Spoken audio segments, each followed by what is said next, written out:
Upon arriving back in Dragon's Rest after the near assassination of the king, our party has had a very troubling time, let's say. They've been dealing with the fact that the king is now corrupted by what seems to be the Bleeding God's energy, and have been sequestered again and again for many, many different quests involving quite a few people in the town who are looking for their assistance for many different things.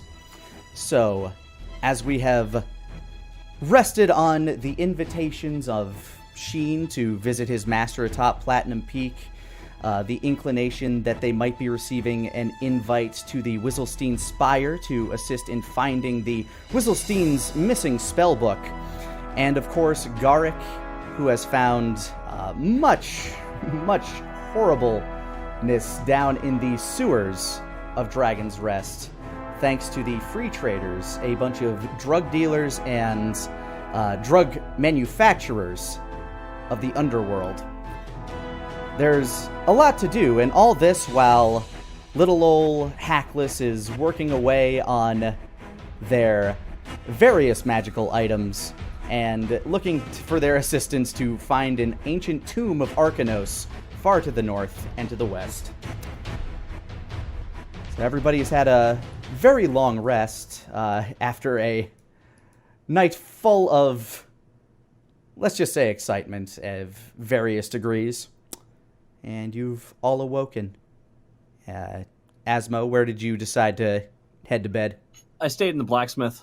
Yeah, you stayed at the smithy as Garrick went back to his place. You awaken as Broken is opening up the shop. You kind of startle him as he looks up as he's walking in. Duck! Oh, you're still here. Well, you said I could sleep here. Yeah, that I did. Didn't expect you to Asmo pick me up on it. Asmo starts yawning. His whole mouth just goes 180 degrees and a giant tongue. Ow. So, all right. Master Garrick ever end up showing up? He did. Thanks for letting me wait here. I was really worried about him. Yeah. You doing all right? I think I'll be okay for right now. I gotta head out and I gotta talk to some, friends. You know, they count as friends. All right. Well, that's your business. You know where to find me if you need me. Right here, right? Aye. Gotta start with Okay. this blasted forge. He Yeah. starts heading back to the forge to light her up for the morning. I shall... Asmo just takes fire ant and just shoves it in. And just... Shoves it in the forge? I shove it in the forge and just have it heat up. Go. All right. Let's give that a shot. Go ahead and give me a... Nah, an attack won't do. Let's go with... I mean, you can stab wherever you need to put it just fine. I slide my knife between the coals like ribs. All right, give me a... God, what would be a good test for this? Let's go with sleight of hand. Just see if you can position it properly with your dexterous hands. I got fast hands. 13. All right. The thing starts to kindle up. It's like, oh, ain't that cute, lad? And he just pulls out a red bottle and throws it in there. Now I want you to make a dex check real quick. Well, I don't approve of this at all. 9! Oh, I rolled 2. Oh, please. The fluid ignites as you take 6 points of fire damage as you yoink your hand back out. Luckily, you kept hold of Fire Ant, but Broken is just kind of chuckling at you. Thanks for the help. I'm just drunk enough for this. Must be nice for you. God. Pfft. I rolled a saving throw, actually. We'll just want to let that stand. Yeah, it's technically right. Okay. Asmo just kind of pulls his head. Hey, what? I was trying to do you a solid, and then you did me a liquid. God. Asmo just storms out, muttering to Later, himself. brother! Asmo heads off to Castle Wolfgang. All right. Meanwhile, at Castle Wolfgang, you wake up in the morning, Wolfgang. You've had a lot on your mind throughout the night. T-Wig, you've been awake. Obviously, a lot more on your mind, but there's much that you have not gone over with Asmo, and you're just kind of getting your day started as Jamat is, it served you up a nice breakfast, some eggs with some nice English breakfast tea, basically, a sausage. He knows by now that T-Wig doesn't eat, so he offers T-Wig whatever T-Wig would like. Anything? Yeah. I sit down at the table. I want pancakes. All right. Well, he does his best to make you some nice flapjacks. They come out steaming hot. T-Wig said pancakes. Well, they're very similar. And Jamat is a man of a few recipes. And he actually gives Elliot some of the same with some very runny eggs because his little baby mouth still can't quite chew very good. You get a knock at the door as you're brewing on the morning. Jamat goes to answer it, and it is Asmo. Oh, good morning, Master Asmo. Master, come on, man. Asmo just walks in. Yeah, he ain't no master. Exactly. Just habitary at this point. Can I get you anything, sir? What was everyone else eating? Got eggs, we've got sausage, and I still have some flapjack batter. Can I, not flapjacks, I'm more into pancakes. I'll have the sausage, though. Right away. He goes back and brings you out a plate with, 5, 6, 7 links of sausage on it, freshly griddled. Asmo just puts the first one in his mouth and goes... Yep. Just go down, link. I don't think I'll ever get used to that. As he goes back to feeding little Elliot. Good morning, everybody. Morning. I see you survived the night. Oh, I did. T-Wig? Hey. T-Wig! Hey. Asmo just throws a fork at him. Tink. Tank. Eh. Roll a dex check real quick here. Not save, check. Just click dex.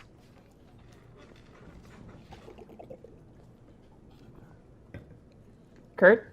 Taka? Oh, I Dex. thought you were talking to Nadine. Oh, No, I'm talking about you. I- You're throwing something. 23. Sorry, I Yeah, thought it was a dodge for Nadine. No, that hits the AC. So yeah, tank right off the side of your head. Why did you throw that at me? You weren't responding to my first request. Would you throw that at them? And I point to Jamat or the kid. No, I throw a spoon at them. Please don't. You're not going to throw anything at my son. I will throw a bullet straight through I your will head. throw him good advice. That's what I'm going to be doing. Speaking of good advice, I had some last night, or rather some information. Mm-hmm. Well, there's something going on below the city. You know that gentleman last night? The one with the mask. The one with the No. heavy breathing. Yeah. Yeah, well, turns out he was followed by our boy Garrick. They're experimenting on people under the city. In a cavern. Something built far below the city. Like natural caverns. Cages full of people that they're just... Remember that smoke attack that happened? That I told you about? That I was really loopy from? Oh, right, at the party. I found out how they've been perfecting it. I don't know how many people. Garrett couldn't get a good guess, but dozens, at least. Is he all right? He all right. He got stabbed on his way out by the masked man. That's Now actually they not know. the wound he received. Oh, what was the wound he received? I thought he was... He had burn marks on him from attacking the man. Oh, yeah. He got burned hard. It was acid, right? Yep. Some kind of acid-based attack. That man's wearing a mask. I don't think he's a man. He's something else. What he is hard to say. I didn't get a good look at him, but... No, that's intentional on his end. Doesn't want people to know who he is. I believe he's even speaking with a fake voice for all we know. Whoever this guy is, he's got the Deadeyes to work with him, and they got a stake in whatever's going on in the city. And with all the chaos and stuff, they can just get away with everything. So I figured I'd tell you that. Wonder why. Deadeyes are assassins. Well, it's hard to really say. Deadeyes make money, and if they got offered something even better than regular assassination gigs, then it's not surprising. The thing is, if we were to go... as far as it goes, I figured you two would care because you care about life. I mean, I do too, but, like, you guys really love it. Well, there are people being experimented on under the city. They need help. Yeah, exactly. Bingo. So the thing is, he got spotted, so they're gonna move camp pretty soon. At least I believe so. If someone bumps into your secret underground facility, you don't really stay there for a week. The thing is, they're probably gonna be moving really soon here, meaning those people are out of here. Now, as far as I see it, we got the issue with Kench as well. But if we free a bunch of people, Kench can go fuck himself. Because we just freed a bunch of people from the Undercity. And if need be, we get heat on us, we can head out of town and help out, him. And go to that tome, crypt, hole in the ground. The Unless you what? guys had, it's... Oh my gosh, I'm forgetting his name. What are you doing? Hackless. Hackless. Thank you, God! Hackless Wizzlestein, and you're welcome. Oh my God. Hackless. Talked about how after the recent shakes, a tome opened up and people are trying to check it out and scope it out. Right. If we do this, if we jump in there, we get involved in the Deadeyes business. Oh boy, they're going to be coming for us. Real hard. Real fast. So you want to skip town after that? It gives us a perfect excuse. If they follow us, it's in a tome. Why not? Tomb. Tomb. A tome is a book. Thanks, God. You're welcome. Still, there's a lot of things we need to get taken care of in the city before then. Got word from the Kylum Diaboli that there's some sort of monster prowling around near the Crowley's estate. Oh yeah, I stole a mule. I need to give that back. Probably wise. Furthermore, Sheen wants me to meet up with him. What about? Ultralord. I assume trying to find a cure for whom. Jeez Louise, everything on our plate all at once. No, that's not all actually. What? Last night, met up with the younger Wizzlestein lass. She told me that the old lady that was there that night, boom, sort of went crazy.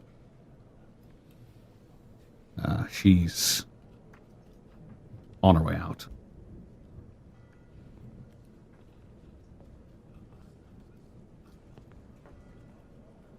Nothing? Oof. I mean, I didn't know her, dude. Like, Well, thing is... That's rough, buddy. Thing is... You remember when that a-hole that owned this house before us tried to get us to... what, Crowley? No, not Crowley. I didn't remember his name. Loxley. Take Thanks, notes, damn it. Thanks to... I No, I'm my God, purposely... I'm I purposely have my- forgetting his name. I know his name. All right, cool. yeah, Loxley. Sorry, I have my notes right here. It's just a lot of names. Okay. Oh my God! Come on. What? No. You're D&D shaming me super I hard am. right now. Didn't bother to remember his name. Darrington. Right, whatever. When he tried to get us to steal some spells from the Wizzlesteins, we informed them, and well, they hid the book with all the spells. Well, the matriarch of the family is The one who hid the spell book, and, well, she's on her way out.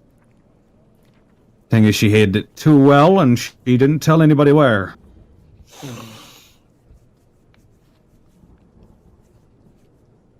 And there might be some valuable knowledge in there.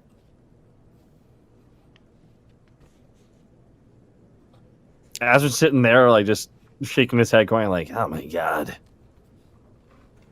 We have a lot of irons in the fire. Evidently. Jesus. When do you suspect these underground criminals are going to start moving? I mean, imagine you were working undercover, and then someone just waltzed into your secret operation. How long would you stick around? Oh! You okay, Master? Hit my Achilles tendon. Oh, I'll sand down that chair for you. You okay, dude? Ah! Fuck. I'm alright. Oof. What happened? I hit my fucking Achilles tendon. What were you doing? I just smacked my ankle into my chair. That'd do it. I see. I misjudged the angle it was at.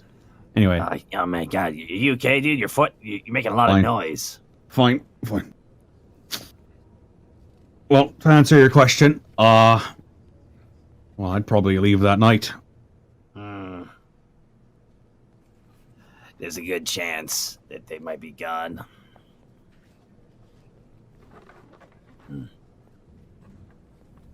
Azra just sits back, contemplating letting the others talk. Worth looking into. Seawig, what do you think? I think we should go right away. Right now. Yeah. Just imagining T-Wig jumping through a window like Ralph. Yeah! Action T-Wig! No way, Papyrus from Undertale through that window.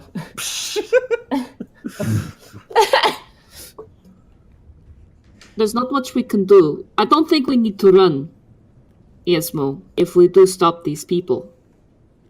And dead eyes are everywhere. You gotta be careful. Yeah.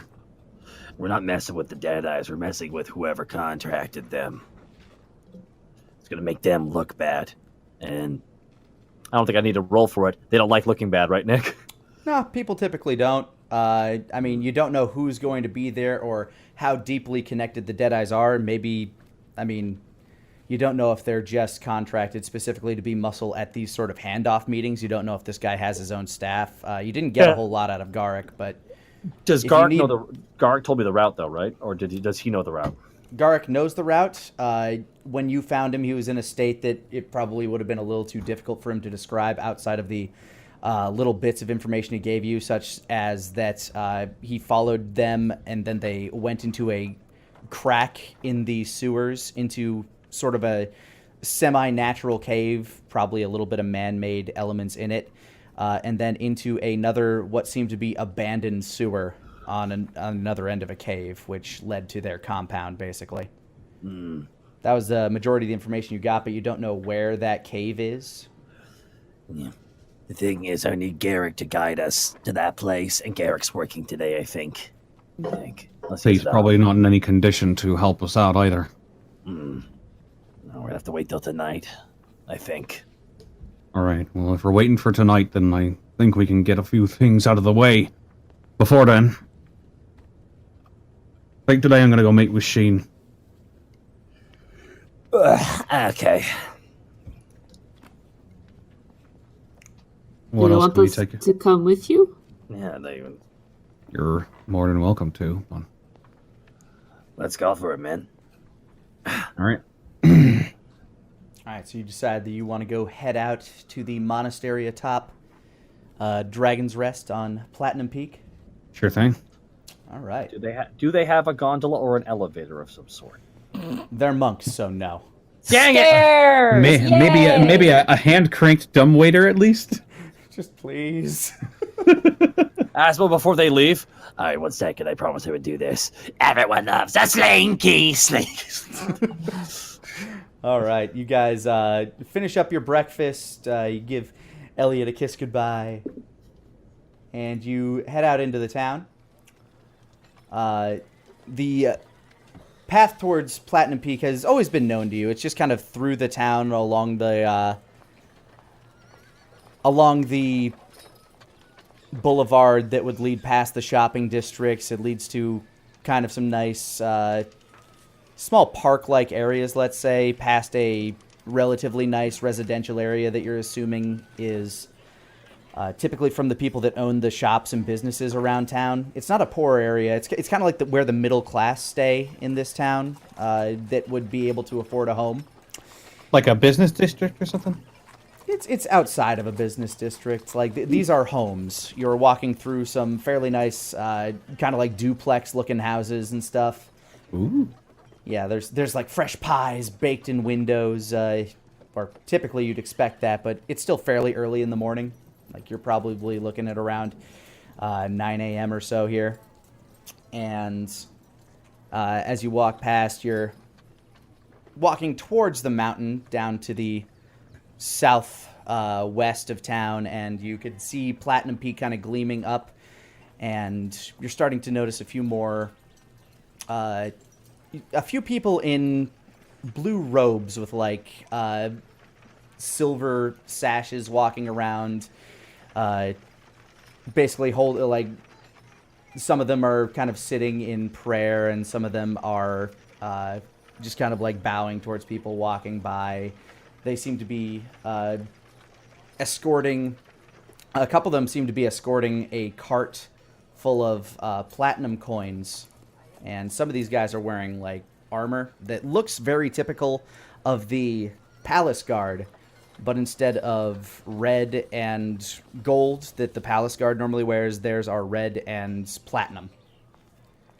And they're being escorted by some of these monks who are transporting this cart towards you're assuming the palace or maybe a bank. But they're walking past you. They just give you a polite bow as you walk by. The guards they definitely have their eye on the swivel. They are notably eyeing you, Asmo, as you're relatively shiftier looking of this crew. Asmo just smiles a golden toothy grin. Given what I know from Pogun, would I assume that these robed beings are life worshippers? Go ahead and give me a knowledge religion check as you're looking over their garb. Okay. A soft 20.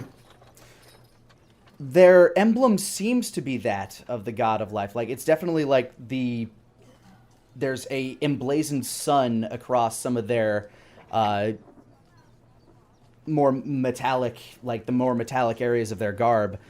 But on the side of it, there are two draconic wings sticking off of it. So, while yes, it would seem that at the very least they respect the god of life, it seems there's kind of like a subsect to their calling.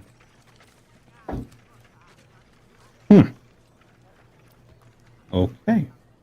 And as you follow the path that they appear to have been walking down, you find yourself at the bottom of a very long row of stairs that seems to lead up the mountain.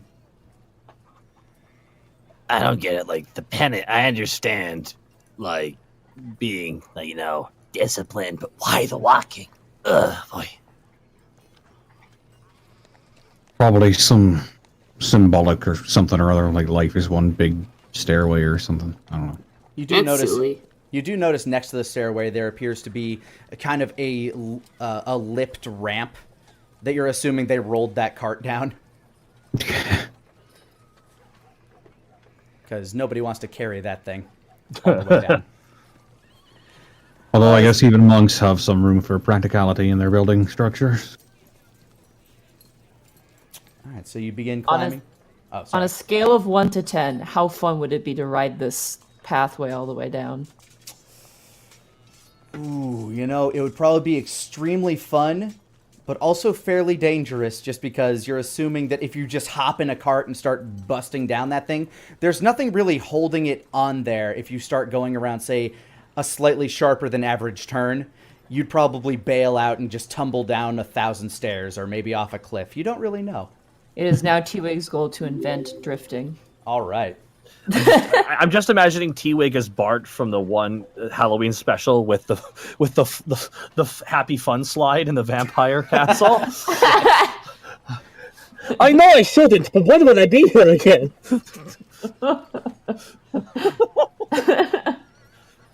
Just a good gag.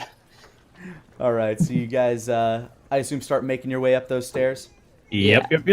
Left All right. foot, right foot, left foot, right foot. Yep. And walking up the stairs, eventually they start getting more and more worn as you go on, to the point that you're seeing fewer stairs and more just kind of a rocky path, as the people that would normally traverse. There are little alcoves that you will see on the side, like little prayer monuments on the way up. Asmo points out when the stairs stop. See, this is where the builders gave up themselves. Okay. Yeah, you definitely notice that as you get further, the path gets less and less, constructed, as the builders have simply given up on it. Eventually, the path starts looking a little bit more handcrafted, and you start seeing more like natural forming steps, as if like 1,000, like 1,000,000 feet have stepped on this dirt and kind of patted it down and made it look kind of stair ridge like. And looking behind you every now and again, you start to see that the town is getting further and further away. Everything's starting to look smaller and smaller as you're climbing this mountain. You climb further and further up. Again, every now and again, maybe every half hour or so, you'll come by a small alcove that seems to be carved out, looks to be dedicated to a certain monk, maybe that has done more virtuous deeds than other. Maybe they were a master of the monastery at one point or the other. But there are various alcoves dedicated to these people that some people have left various gifts by, or maybe they just stop by to pray in search of penitence. But you climb this thing, occasionally passing by these things for about 3 hours. Like, you're getting up there around noon. Yeah, I do want everybody to roll me a survival check as you are climbing this, and the air starts to get thinner and thinner as you do so. Oh boy. Oh no! Natural one! Oh boy! 8. Do I have to roll this because I don't breathe, or is it just no. like... Actually, no, T-Wig, you do not. You're fine. Based on just your La la la your la. Asmo, you really need to give up smoking. You're suffering from 1 point of fatigue right now. No! Shit! Ah, that blows. I thought I was like Asmon's gonna trip and just fall down all the stairs. Ah! Well, I Yeah, got you. you're basically like on your hands and legs, just crawling up the last 10 steps. As Wolfgang, who is also incredibly winded, but not quite fatigued, is stepping ahead, and T-Wig is just kind of skipping up the trail. At this point is basically just a dirt path. How did I agree to go up here? I could have just napped at your place. You agreed to come.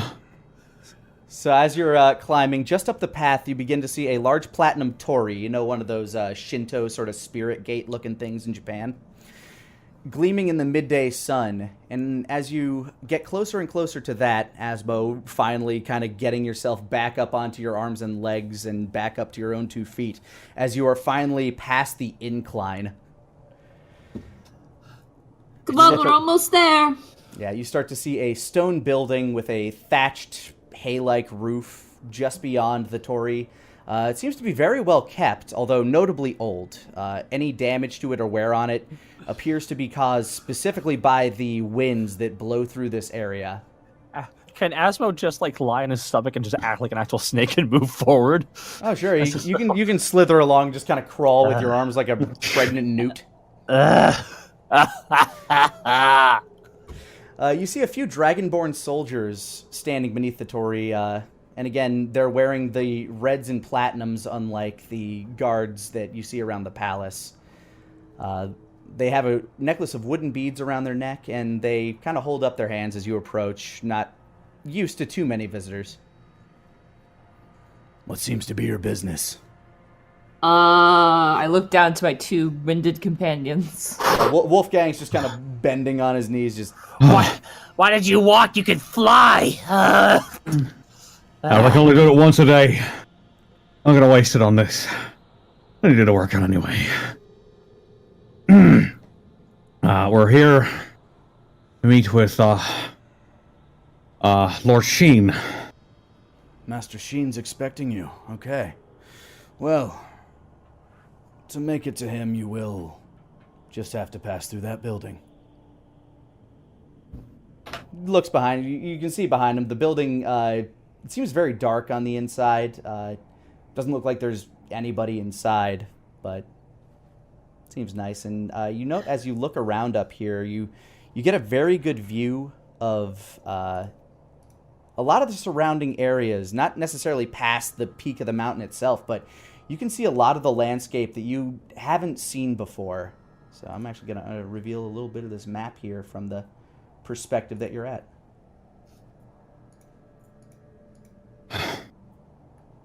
Take a second to catch his breath. A good call. Yeah, you can see the ocean banks, which you'd never really seen before. I mean, actually, I can't. Sorry, I'm currently unlocking. I'm currently unblocking it. I'll be quiet. I'm sorry.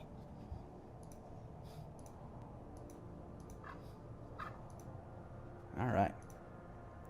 Yeah, if it would like to. There we go. Oh. Ooh. Yeah, you can actually see some of the distant islands out there, some of which Denier has mentioned in the past that maybe that seems to be the homeland which he comes from. Huh. Think I can see Danier's house from here. Let's see. Furthermore, you'd probably be able to see out this way as well. Oh, wow. Never seen the ocean.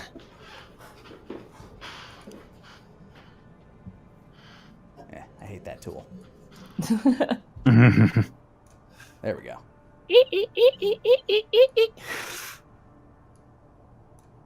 That's a whole lot of water. Yeah, fuck it. Bloop. Asmo, you can actually see your birthplace from here as well. The swamplands out to the east. Asmo keeps that to himself. Yeah. You didn't spend a lot of time there. Yeah, it's true. Yeah, the guards just kind of look towards you. If the master is expecting you, then you'll be able to pass through with no problem, I'm sure. Yeah, we came along with him. Are we able to go in too? Anybody may take the tests of Platinum Peak. Is it like a written test or like a practical test? They look towards each other. The test is different to everybody. Okay. Okay, because last test we had, we had to kill a genie. One of them just looks at you very inquisitively, kind of not believing you. It's not accurate. No, you dusted him. Real quick. Well, lucky for you, the test itself should be relatively peaceful if you are of good heart. Oh, shit. I'm so sorry, Asmo. Oh, fuck. That's what's like, oh, shit. Ah, fuck. All right, let's Better get this over with then. Yeah, they kind of clack their staffs on the ground and stand to the side of the Torii as the path beneath them, actually, the path towards that door actually begins to sort of glow with this sort of irreverent light energy. That is so alarming.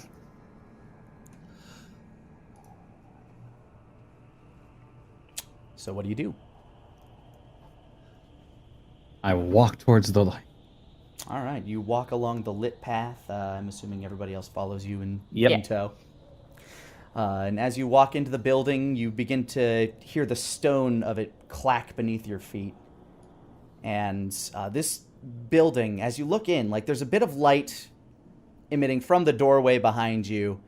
But as it goes further in, you just see these dim lights, like these sconces on the walls that appear to be the only source of light, and they trail on for, I don't know, a good 500 yards as you see forward.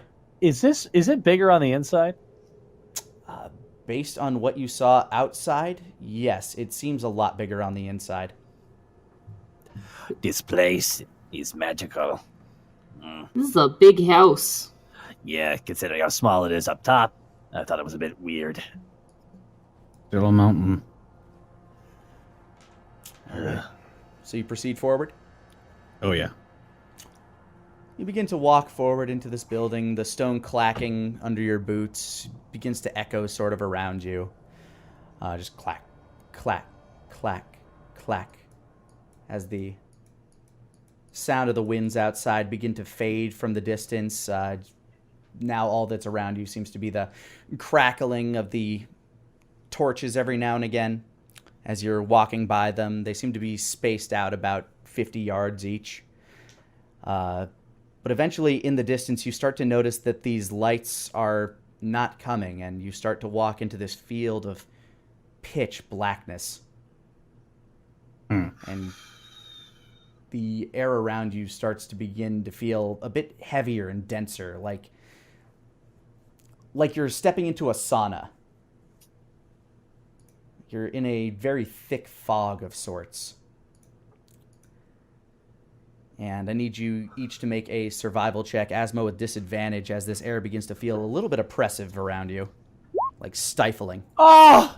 Oh! That's just... With that fatigue doing you in right there, but... 14. Oh, a nat 1 hurt my nat 20. Oh. 15. Okay, 22. 15, 14, 22. All right. Asmo, you're managing to carry on with this, but the air definitely does feel stifling to you. Wolfgang, you're feeling it as well. It's like you were just trying to breathe this really thin air outside, so right now it feels like you're trying to inhale gelatin. T-Wig, more than anything, it just kind of feels like to you that your joints aren't moving the way they should, like the moisture in the air is kind of gumming some stuff up. Ugh, condensation. Yeah, but ultimately you're fine. Your bees are buzzing around uncomfortably in your chest with the notable change in temperature.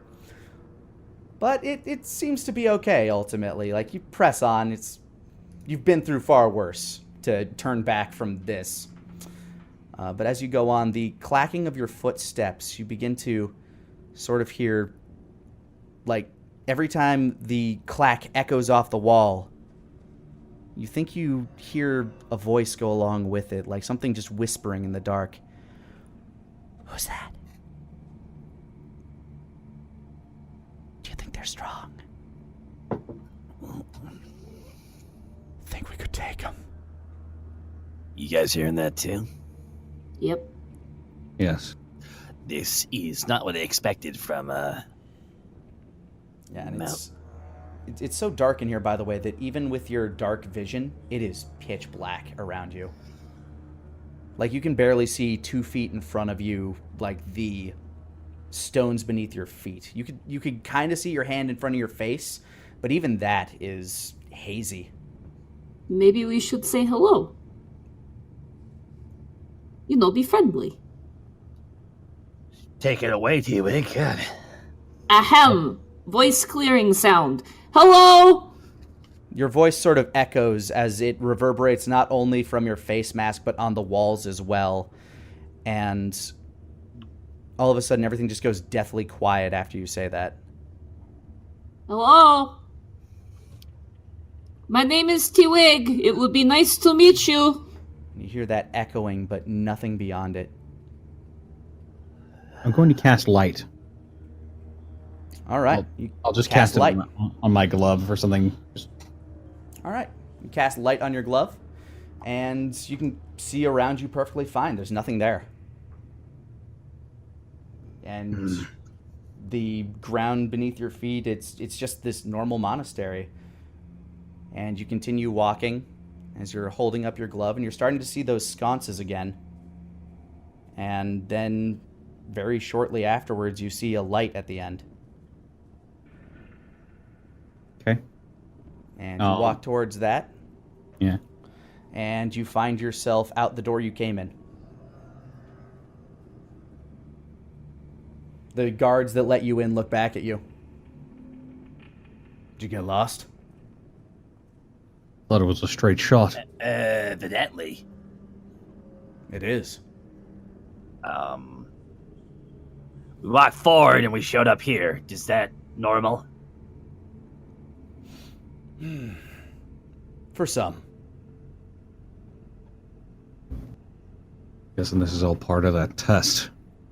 I'm guessing, were our hearts not pure? What did you say again? It was must be pure of heart.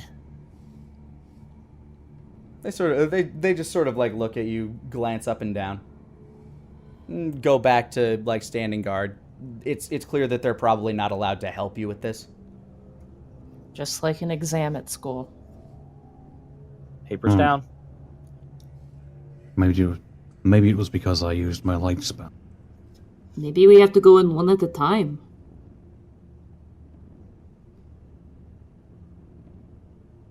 Asmo just gestures for T-Wig to try it. Do you want me to go ahead? I can. You make your own choice, man.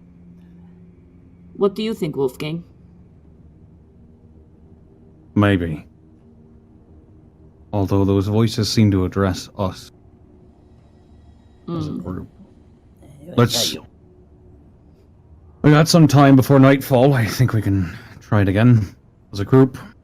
Tell you what, how about you go first? I'll go last. Fair enough. And I won't say anything this time. Alright, I'll walk in first. Alright, Wolfgang walks in. You've dispelled light on your hand, I'm guessing? Yes. Alright, anybody else traveling with you? I'm going to be Are behind you Wolfgang. traveling? Okay, traveling behind Wolfgang. Asmo, are you going in with them? No, Asmo's gonna wait until they're in for a bit. Okay. Wolfgang and T-Wig, you begin walking down. You take the same, 2 or 3 minutes to get past the sconces on the wall, and you're in that pitch blackness again, and you start hearing that whispering on the wall. They're back. What do you think that one's made out of? Do you think it's expensive? They don't seem human. Neither of them do.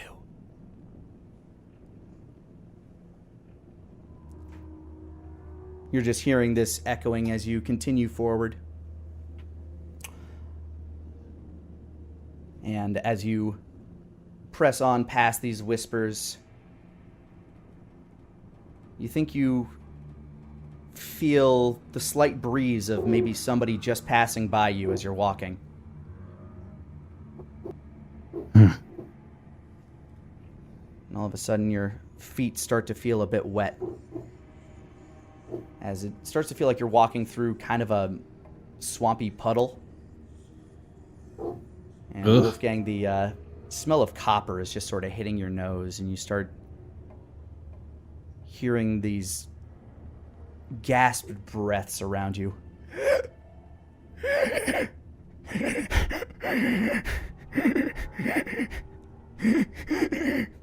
Do they sound familiar? Not specifically, but they seem to be emanating from kind of all around you. You even hear this very long sniff smell directly in your ear, and you can feel your hair just kind of like brush back a little. You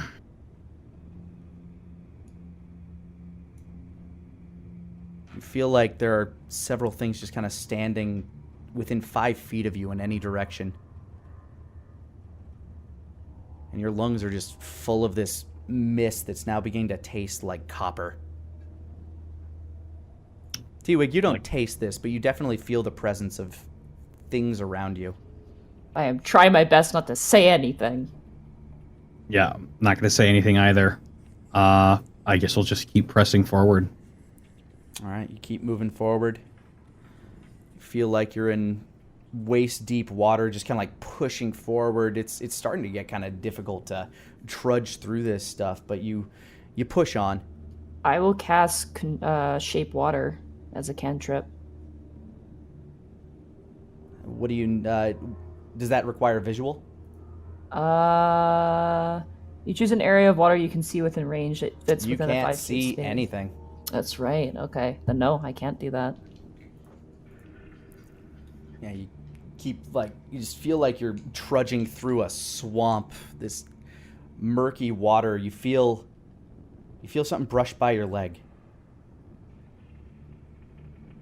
Something sort of wraps around your ankle, but then as you move it, it caresses it as it lets go and you walk past.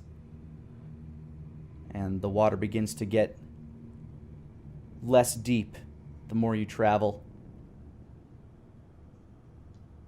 Asmo, it's been about 15 to 20 minutes since they walked in and you haven't seen them yet. Let's go for it. Asmo walks in as well. All right, you begin walking forward. You walk past the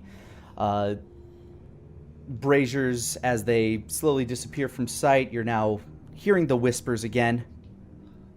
This one again. He looks shifty. Do you think he knows about the other?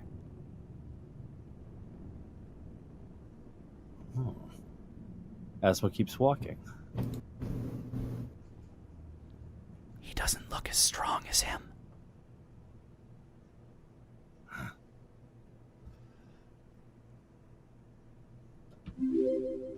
You continue forward. Air feeling heavy. You feel like it's almost drowning you a bit as you're kind of hacking up some of this. And your boots begin to feel wet as you start walking into this Icarish water. Oh boy. And the sloshing sounds echoing off the sides of the cave they kind of ring in your ears as you begin to hear the water begins to get sort of waist deep. It's up to your knees, up to your thighs, and you're hearing these other sloshes going along with yours, just followed by you're not sure if it's the echoes coming off of the walls this time, but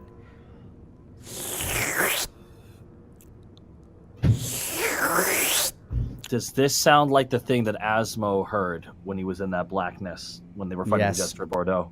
and you're hearing dozens. You're not sure if it's just echoes, but it sounds like it's coming from all around you. You're doing your damnedest to stay forward and stay the path. Asmo just keeps saying to himself, This isn't real. This isn't real. This isn't real. This isn't real. This isn't real. This isn't real. Remember, this isn't real.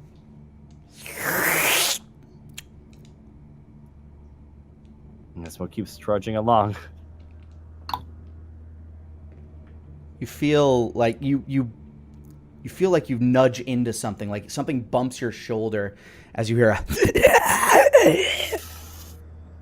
Oh boy. and the sloshing continues around you, and the slurping sounds sound like they're getting closer and closer. In fact, it sounds like you're walking straight up to one. Asmo lists lazily to the left. As you do so, you feel like you see a pale arm reaching out from the ether and scooping up some of this Icarus liquid that you're walking through, which is now up to your chest as you're wading through this.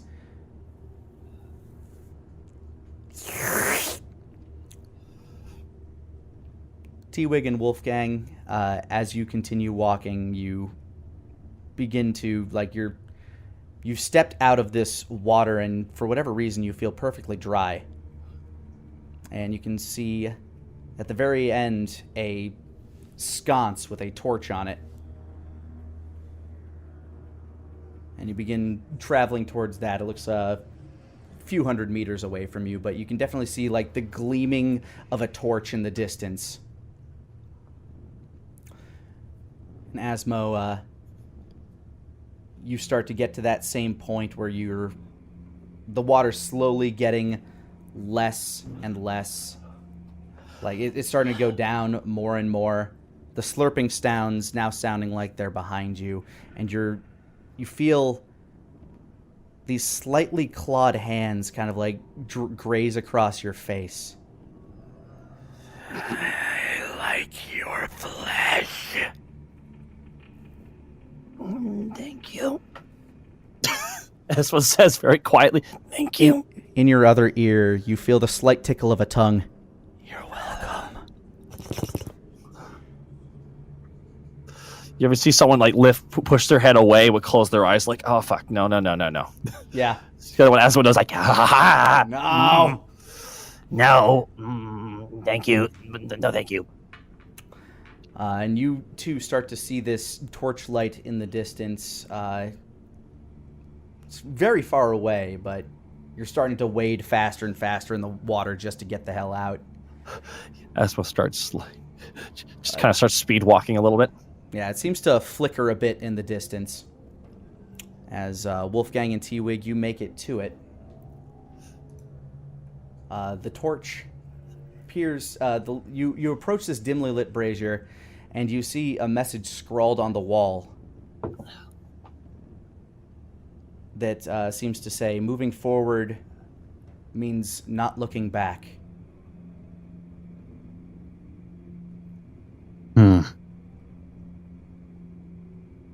Wonder if they mean that literally.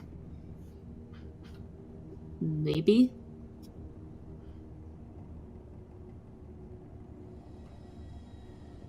That's all it says on this very large concrete wall. As you start to hear the huffing sounds, the more huffing coming from behind you. Oh, maybe it means that. You're starting to hear the clacking of boots in the distance, very hurriedly wandering towards you. I'm not going to look, it's a trick. As well, by the torch, you actually see T-Wig and Wolfgang just sort of staring at the wall, Blair Witch style, refusing to look at you. Oh man, I hope they don't ruin the movie by not turning right and just cutting right to the witch.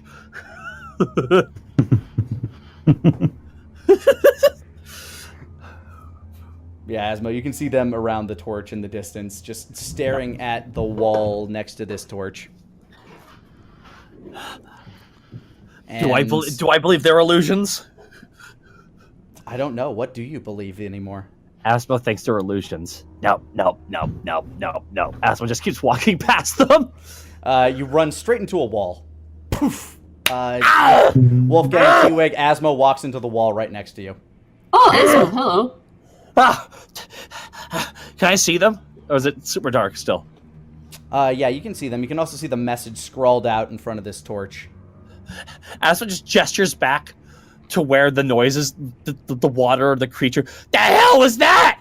No. We do not look back, so decrease the wall. It's not a secretary or something. Okay. Asmo just keeps looking forward. All right, you're looking at a wall. I'll approach the forward. You approach the wall. It's a very solid wall, made out of stone, possibly marble. You're not sure. A little weathered, a little too pockmarked to be marble.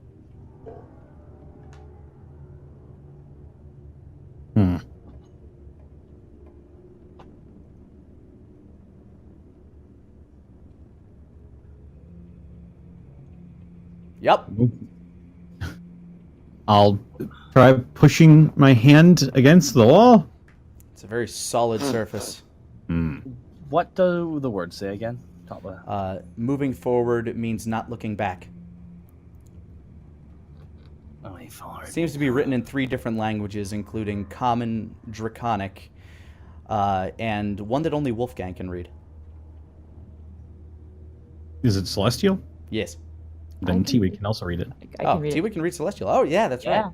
Yeah. Wolfgang and T-Wig can both read the ones that look like they're very Squiggly lines. wavy, yeah. Very wavy with lots of dots in between waves. It's a very complicated alphabet. The F is just 4 Fs. What the heck? So do you wish to, if you wish to look more at this wall, you may go ahead and roll me an investigation check, Yes, I will do that. as you're all just staring at this wall. 16. As far as you can tell, this wall is a normal wall. Also 16. 2 natural 20s on either side for us. And Asmos would have been a 3 with his fatigue. Goldarm it. Oh. But yeah, as far as you can tell, this is just a solid, normal wall that seemed to have been hewn from some quarry somewhere. You think we're supposed to turn around or something? I don't know. Asmo just kind of turns around, like, leans against the wall, and slides down. As you turn around, Asmo, there is another wall right in front of you, and as you lean back against the other wall, you fall, as there is nothing to lean on. Do we see him just go right through the fucking wall? Did you keep your eyes on Asmo? I mean, we were investigating the wall. Yeah. You were investigating the wall, so you were not looking at Asmo? I guess so. All right. He is. You hear a thud sound behind you. I don't know. That feels like a trick. Asmo? Asmo, you look up and you're looking at them investigating the wall that you just turned around to look at. What? I just tried leaning against the wall. Wait, hold on. Asmo gets up, goes to the wall. What the hell? I just tried turning around, leaning against the wall for a second, because I'm still freaking tired from the walk. And whatever the... And it just flipped around on me like that. What the hell? Can we hear him? Yeah, he's right there. He's right behind you. What the hell? I'll turn around as well. I won't lean against the wall, though. Yeah, as you turn around, you see another big gray block wall in front of you. And T-Wig is right next to you, right where you were. Sure enough. T-Wig, turn around. Okay. I do the same thing. I'll turn around. Big block wall in front of you. Ah, what the heck? Everybody's facing the wall now. Counterproductive. Do we walk back? Wait a minute. Asmo gets up, turns his back, and just walks backwards. So, facing the wall? Yeah. All right, you begin to walk backwards. You start to hear Asmo's footsteps echoing behind you. Anybody gonna follow suit with him?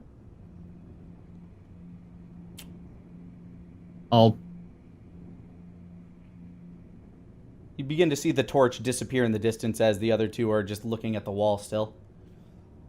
I'll turn around again. You turn around again, you find yourself face to face with the wall. I'll once more turn around. Turn around once more, you find yourself again face to face with the wall. Okay.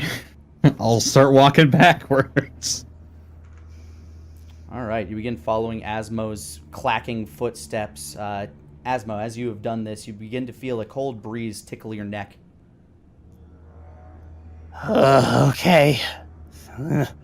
And you start to see more light around you as there appears to be some actual daylight emanating from behind you, and you take another step and you start to see more daylight, and you begin to feel the sun kiss the back of your neck as you step out and you begin to hear people, around you, behind you. Am I completely out of the shadows now? You keep stepping back and you see a door, you see yourself walk through the archways of a door leading into a dark building. Asmo turns around. All right. And Wolfgang, eventually the same thing. You start to feel a cold breeze on your neck, and you start to feel the sun on the back of your neck, and you see yourself walk out a doorway. T-Wig, you're still staring at a wall. I will do the same. All right. Walk backwards. You do the same. You continue walking backwards, having nobody had gotten back to you at this point, and you walk out a doorway.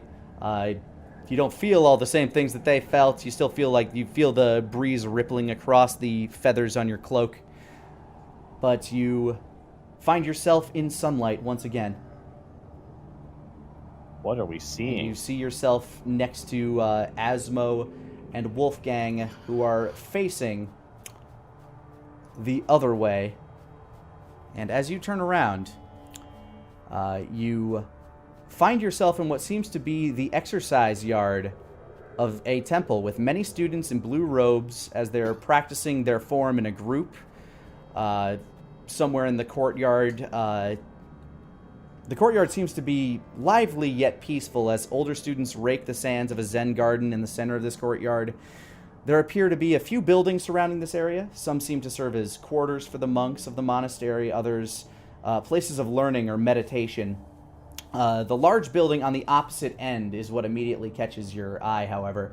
Not just due to its more ornate design with fanciful carvings of beasts and other forms of nature carved along its walls, but due to the flashes of light emanating from within. So you find yourself basically in the courtyard of the monastery. And you see, yeah, you got the students over there training, some younger being led by elder students. And they're wearing those very similar blue robes with the platinum lining, platinum belts. Some of them have more platinum than others on their robe, like around the lapels and stuff like that.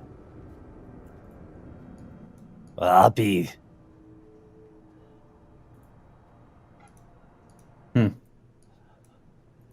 I guess that worked. It was just a guess, more or less. Kept swapping around. If you look the other way, just walk backwards. Try the complete opposite. So here we are. Yeah, it's really weird entrance. The creatures were a bit whatever the hell we I saw. tilt my head. What creatures? Nothing. As realizes it was all in his hand. You got a few of the older students who walk by and just kind of give you a bow. One of them wanders up to you. Seems to be a human male. Ah, you must have passed the first test. And subsequently the second test. Welcome. How many tests are there? Well, in order to get here and learn from the masters, just those. But, I mean, there are further once you have taken on the teachings. Asmo just claps, Or- just puts his hand on his shoulder. I'm good with 2. That's fine by me. Oh, of course. Yes, all in a day's work. Would you like some tea? Would you like some, would you like something to eat? You, sir, look absolutely out of it. He looks at you, Asmo. You have, like, several bags under your eyes, like you've been awake for 5 days straight. Yeah, I like some refreshments. That'd be great. And also, course. you got a place where I can like nap. Got it like with a pillow. Oh, yes, I could- please. Yes, that I please, could come use. this way. That I could use for multiple reasons. Thank you. Of course, I can only think of a few reasons to use a pillow, but, to each their own. Welcome to the Platinum Peak Monastery. I can introduce you to any of the masters around here if you wish to join us in our practices. We're here specifically to see Master Sheen. Oh, I see. He's training with some of the elder students at the Peak right now, but I can certainly send a message along. Please, come this way. I can, at the very least, get you some hospitality. And he starts leading you towards one of the buildings. Okay. You walk through this courtyard. Many of the monks will look up and smile at you and wave as they're going about their business. The younger students are still practicing their form in the center. There appear to be some elder students walking among them, lifting up their arms, just kind of tweaking their poses as they're going through their, martial arts exercises. As this relatively senior student, seems to be in his mid-20s, leads you to the building on the eastern side of what seems to be somewhat of a caldera in this mountain. And he leads you inside. There are several tables in here. This seems to be a gathering place, almost a quad of sorts that has several... It seems to serve several uses. It seems to be like kind of a common area where people might just convene during the evening or during the lesser hours. And it also seems to serve as a bit of a cafeteria for those. He seats you at a table. There's no chairs, just sit on the floor. And he goes over to a counter, pours some tea into a few glasses, and serves you guys, and brings out a few bowls of rice. There, terribly sorry we don't have more. It's not exactly supper time yet, but I hope this will do for now. Fine. That's perfectly fine, thank you. Absolutely. I'll go pass on your message to one of the more senior students. Thank you. And he walks out the door. If you seem to follow me, goes into that building where all the lights seem to be emanating out of in short bursts and flashes. And you guys are left in this building. There are a few students around, some reading, some meditating. There's like a whole other den up here. Pretty much. This is where people come to worship and train their bodies and their souls, I suppose. How do you train your soul? I know how you medicate it. With booze. That does not He seem said- right to me. He says, sipping his tea. You actually hear the voice of a older gentleman behind you. We train our souls the way that one might train their mind. Do we all turn to hear who we see? If you do, you'll see a older-looking dragonborn male. His scales do look, that brassy bronze that most of them do, but his actually has kind of like a silver tint to it. Like, for whatever reasons, you're seeing like highlights of silver on his scales. The way a wizard might train their brain through long practices of reading and reflection upon their craft. We focus on our inner strength to bring that power out and harness it. The same way that we might throw a punch.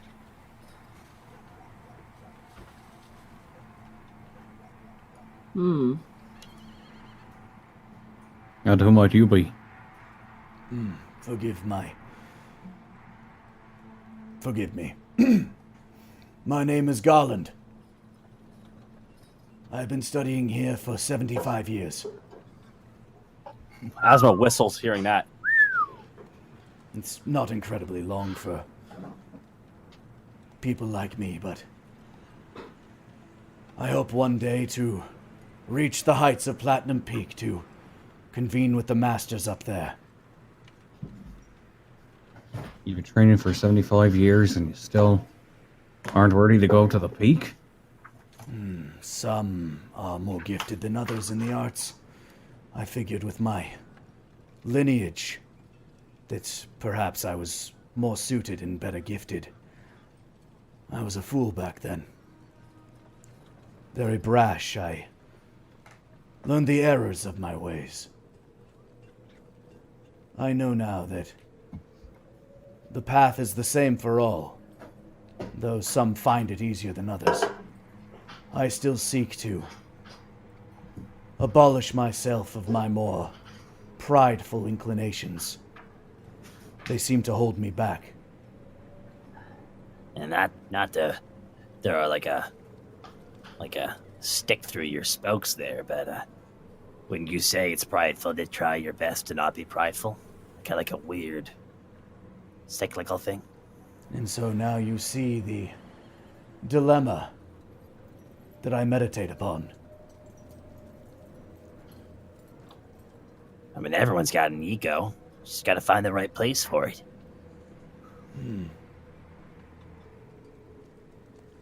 Perhaps that is part of the answer, but it might not be part of my answer.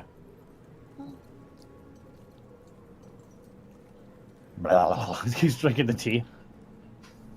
Well, pleasure to meet you. Garland, was it? Yes, Garland.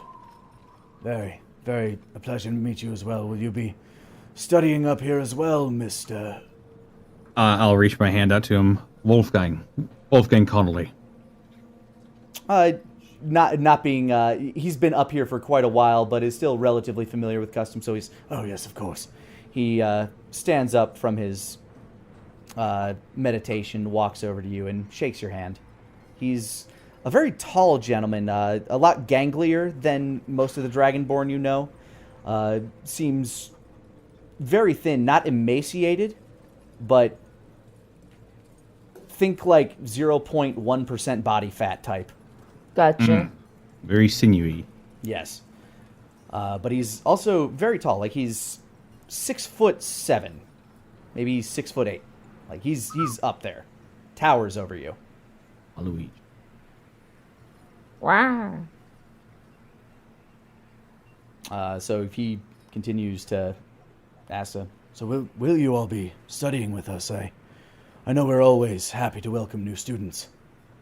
Not quite sure what we're doing up here, actually. We were summoned by Master Sheen. Summoned by the Master himself, that is quite the honor. Yeah, I kind of wish there was another way to enter in here, though. I have notes for your front entrance. The test is to make sure those of impure heart or who lack the conviction do not approach our walls. Do you mean like the more... the less pure you are, the more stuff you see? It's hard to say. I've only ever taken my test. You said you used to be a bad guy. I never said any such thing. I think what he means is people that come up here with bad intentions usually give up because of the climb. Oh. Of course, And those who make it past that... have to deal with the hall.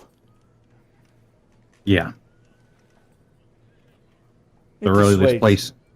It dissuades anyone of ill intent or anyone who does not truly intend to take the teachings here to heart. And those that make it through that somehow, that still have ill intent, have to deal with, well, them. and he points out to the yard where people are, practicing. Like, basically, it's just a yard full of a few dozen monks. I don't like my chances. And so you see that the deterrent is quite effective. Well, if you're here to see the Master, I wish you much luck. And I wish you luck in your introspective journey. Thank you kindly, Mr. Connolly. I nod to him. He goes back to his meditations in the corner. The student that went off comes back and says, if you would like to see Master Sheen, you'll just have to head through the Grand Hall over that way." Okay. Thank you. I will say that it might be a touch difficult, as there is one final test in the way. Of course there is. Yes, it's one that most of us spend our entire lives training for. Is it a written test? No, not exactly. Okay, whew, good. We do study calligraphy up here, but is mostly a hobby art and one that's just meant to hone the senses. No, this is more of a test of aptitude, so to speak. I think this is the test that they said was different for everyone. No, actually, this one's the same for everybody, funny enough. Oh. Yes. Well, yes, it's just right over that way. Feel free to rest up here as much as you'd like. Best of luck. He kind of gives you a, "you're gonna need it" sort of look and wanders back out into the courtyard. Well, we did just take the altitude quest. Looks to Asmo. Maybe you should rest up a bit before we continue on. Asmo's already got his feet up on a couch, thumbs up. He's putting grapes in his mouth. Are there grapes? Can there be grapes? Delicious. Give me a investigation check. Oh man. Wow. It's a 2. Amazing.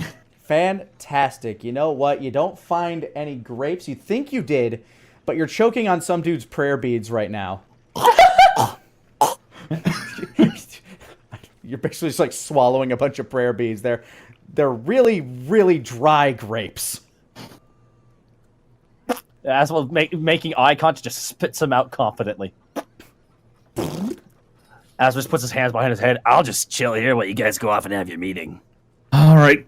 Sounds good to me. Nah, Wolfgang will stand up. All right. You get up, Wolfgang, and you begin walking across the courtyard into the larger building at the far end. I will follow as well.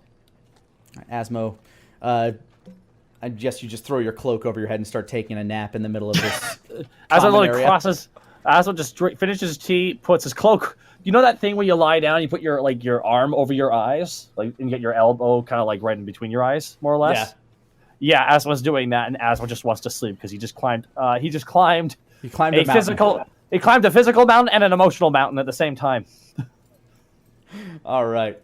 Well, you guys walk towards the large building.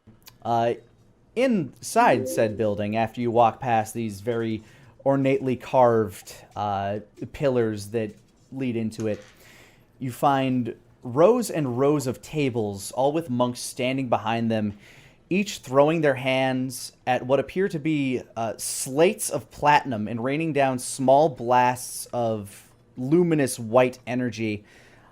Some with more ferocity than others. Some seem like they're just learning this practice. But as you're looking at these platinum slates on these tables, you can see that they're slowly being cubed up, like they're being carved into rectangular sheets, which you actually recognize from the trolley down at the base of the mountain. There were stacks of these platinum bullion, and now you're beginning to realize that all of these bullion were being made by hand by the practice strikes of these monks throwing out energy straight from their very body. And Wolfgang, you're very familiar with this energy because it's the same type of energy that you're able to so freely manipulate. But for these people that were all born of normal means, some appear to be dragonborn, some appear to be some type of lizard folk or another. A lot of them appear to be human, a couple of halflings, a couple of dwarves, but they all appear to be of normal means, certainly not of your birthright or anything like that, but they have trained their lives to be able to produce this energy from their own bodies. Ying starts to feel a little bit uncomfortable. Like he might offend somebody by being really good at what they trained years for.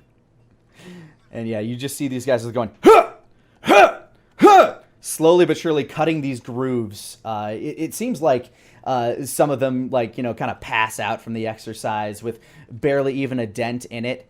And some of these people, like, you're not sure how long they've been working at these slates, but they're definitely not making a lot of progress with each strike. This is definitely a time and effort situation that they're doing, that they're using as training. But at the far end of the room, you see a door that appears to lead to the back of the building that would lead further up towards the peak. As you're walking past these dozens and dozens of rows of tables, past all of these people, some of which will look up and see you as they wipe some sweat from their brow, and then they'll get whacked by a cane from a passing elder student, and then they get back to their striking. Clearly there are no breaks in this dojo when it's training time. But as you walk through this door at the far end,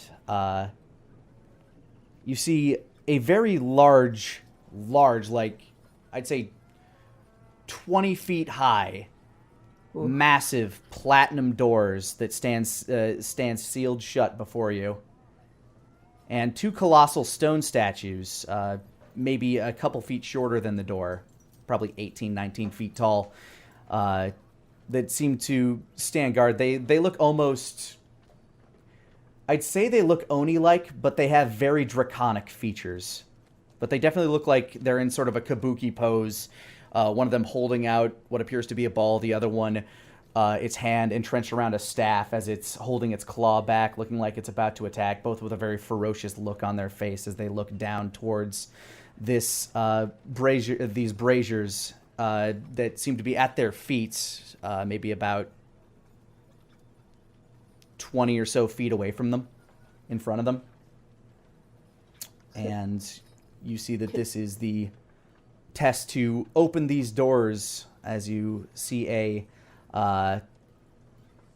what seems to be a carving on in front of the braziers that reads, "The Lord's light will guide the way."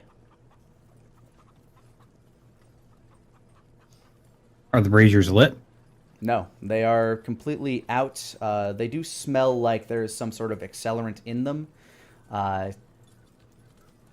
Definitely smells pungent, like there's... It's kind of this luminous blue ichorish stone on the inside. Okay. The Lord's light, huh? I think I got a little bit of that in me. I'll go to the braziers, and I will cast Sacred Flame. All right. Go ahead and give that a clicky. Braziers need to make dexterity saving throws. Well, Can they? They're inanimate objects, so let me roll for them real... No, they don't make it. Double nat 20s. What the fuck? What a One of them shame. just flips Wow, out a of nat it. 20 as that brazier flips out of the way and kicks you in the face. Turns out it was a monk in disguise. No. As you... can you cast that... is it just a one ball as you cast it? Yes. All right. As you cast it, you see this brilliant white light billow from this brazier, and you actually hear a pause behind you as, like, the people that were like, huh, huh, huh. All of a sudden, a couple of those beats are missed as they begin to continue again, and the eyes of the statue glow with this very white, radiant light as it stares down at the brazier. And you hear a kind of grinding noise from some undetermined location, but it sounds like it's coming from the direction of the doorway. But the other brazier remains unlit right now, and the grinding sound stops. I'll Sacred Flame the other brazier then. All right, as you Sacred Flame the second brazier, this room that was once very dark is now luminous light, and you look around you, and you see that the walls that you expected to be gray are actually polished platinum, and this room is just echoing with light, as you're seeing these stone statues also glitter with the same material as you're beginning to hear this grinding noise, and the blasts of the students behind you begin to slowly peter out as they begin to also hear this grinding noise, and many of them are starting to gather around to see, wait, who the fuck just passed the test?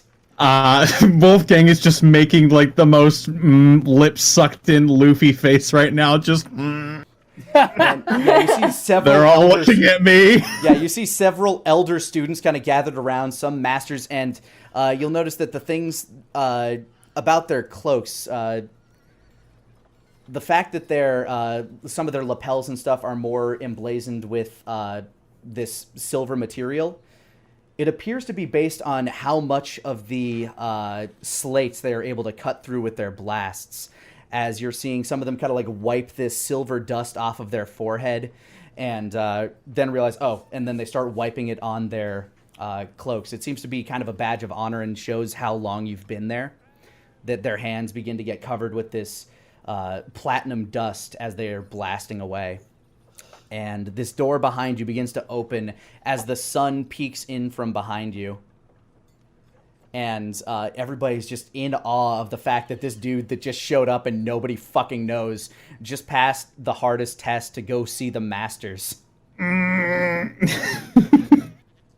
Teabag looks at Wolfgang right now. He's just like sweat sort of trickling down one cheek, eyes wide, lips sucked in. I'll like twice pat him on the shoulder and go, Good job. Thank you. A old turtle man walks forward, his shell nearly completely rimmed with platinum. That is quite impressive. I never thought I'd see anybody show up here and pass the test on the first day. Wolfgang internally thought was a cantrip. You have done incredibly well for yourself. Oh, you'll even... Oh, he starts to kind of chuckle to himself as he, as if to kind of in joke. Looks like Wookie's got some competition now. A few others kind of chuckle along with him. Not necessarily in terms of he just made a good joke, but they just want the elder to be happy.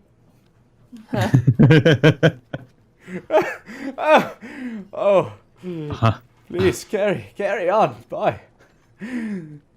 You have done quite well for yourself. As he turns around with the platinum staff that is in his hand, he kind of clacks it. All of you, back to your training! If you ever want to see the sun shine on you the way it does this boy here, you've got a lot of work ahead of you. Clack, clack. And they get back to their tables, and you slowly but surely start hearing the huh, huh, huh, echoing behind you as you walk through this doorway up to greet the sun.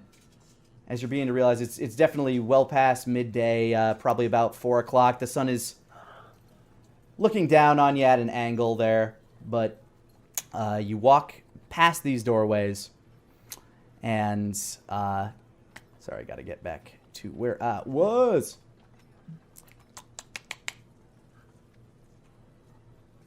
Yeah, you enter what seems to be a much more peaceful, not necessarily courtyard, but there's a lot of stacked stone statues as you walk through. Like they've been balancing these stones, some of which appear to be platinum in nature. You see these very large balls of platinum around that seem to have been hewn by... that seem to be like perfect spheres, just balancing on top of these kind of gray rectangular stone slabs. And as you walk forward, you can see the glistening platinum peak just ahead of you. Like, it is massive in your eyesight. And there are a few more stairs. These ones seem to be hewn from stone as you walk up, but you know what? After everything else you've been through, this is fine. The air is very thin.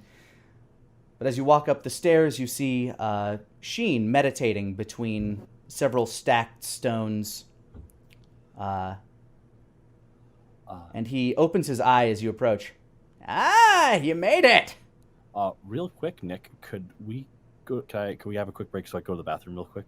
Absolutely. This is actually a very good time for a break. We'll be right back in a moment. All right, so Wolfgang, you see Sheen sitting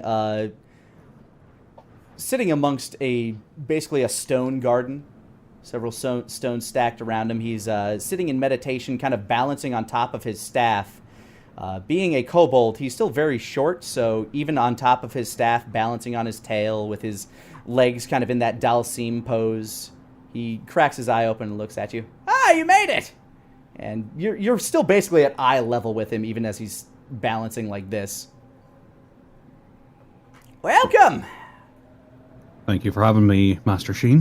Ah, of course. He does kind of a little kickflip and lands down, slides down his staff, and lifts it up and starts walking towards you. The Master has he's been looking forward to meeting you for some time, I believe. Been hearing a lot of talk about masters. Yes, to those down below, I am the highest master there is, aside from my brethren who have passed the test. I still stand as the senior master here, but there are a few others. You've probably met Master Sheldon down there. He's the turtle folk fella.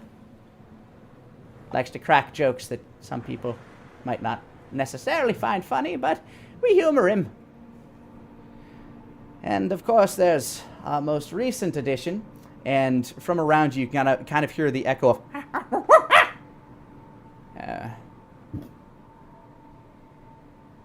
Wookie. And kind of from the shadow of the sun near a rock by you, you see the shape of what appears to be a humanoid macaque in fully platinumed robes, very similar to Sheen's, land and kind of like spin a quarter staff and like strike a pose in front of you. Ha! I scan him immediately.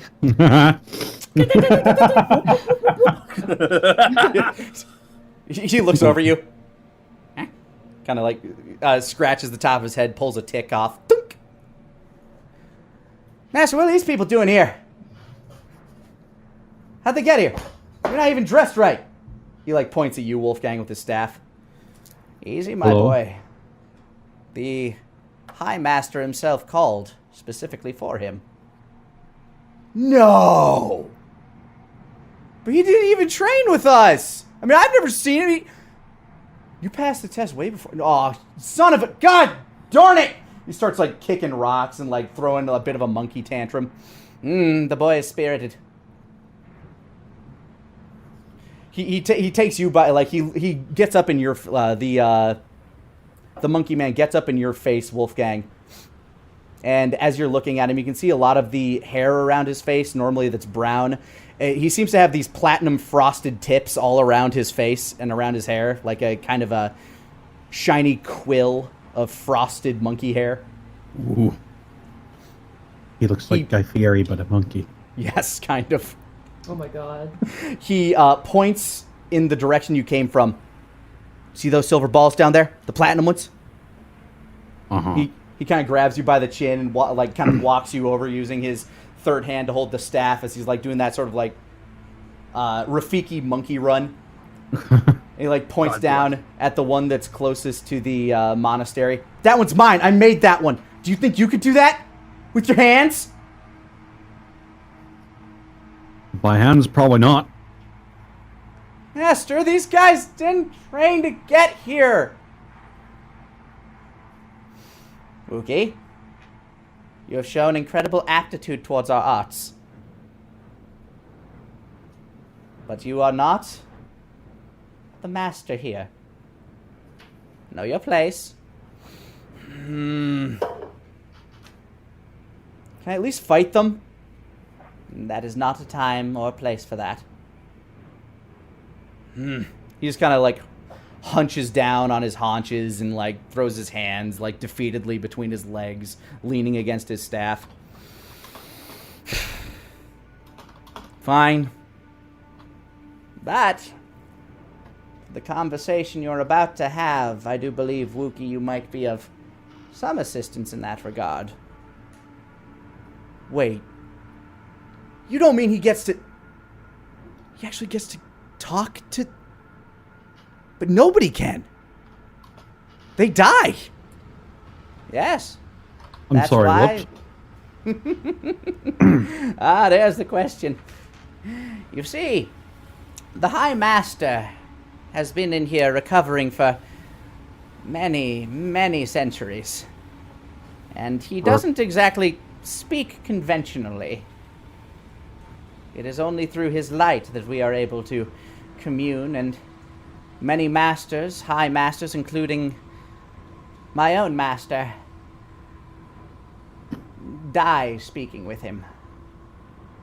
But by coating ourselves with this platinum powder, we're more able to commune and better resist the, let's say, holy immolation. You, on the other hand, well, the reason I took your hair to begin with, I needed to test it myself. Wookie, one of your hairs! Oh, but I don't want... Pops up on his staff and just yoinks a hair out of Wookie's head. Ah! Yeah, he did that to me rubbing too. the back of his head. You see, this is the hair of any normal being. And he starts channeling this. You start to see that white glow start to mask around his hand as his hand looks like it starts to become emblazoned in this holy fire that you're so familiar with. And the hair begins to curl as the dust sort of melts away off of it onto Sheen's hand, and the hair just kind of burns into cinders. You see, the Master's light is giving, but it also takes, as I'm sure you're aware. However, and he reaches into his pocket and pulls out a small bag, and out comes a very familiar golden lock. Your hair.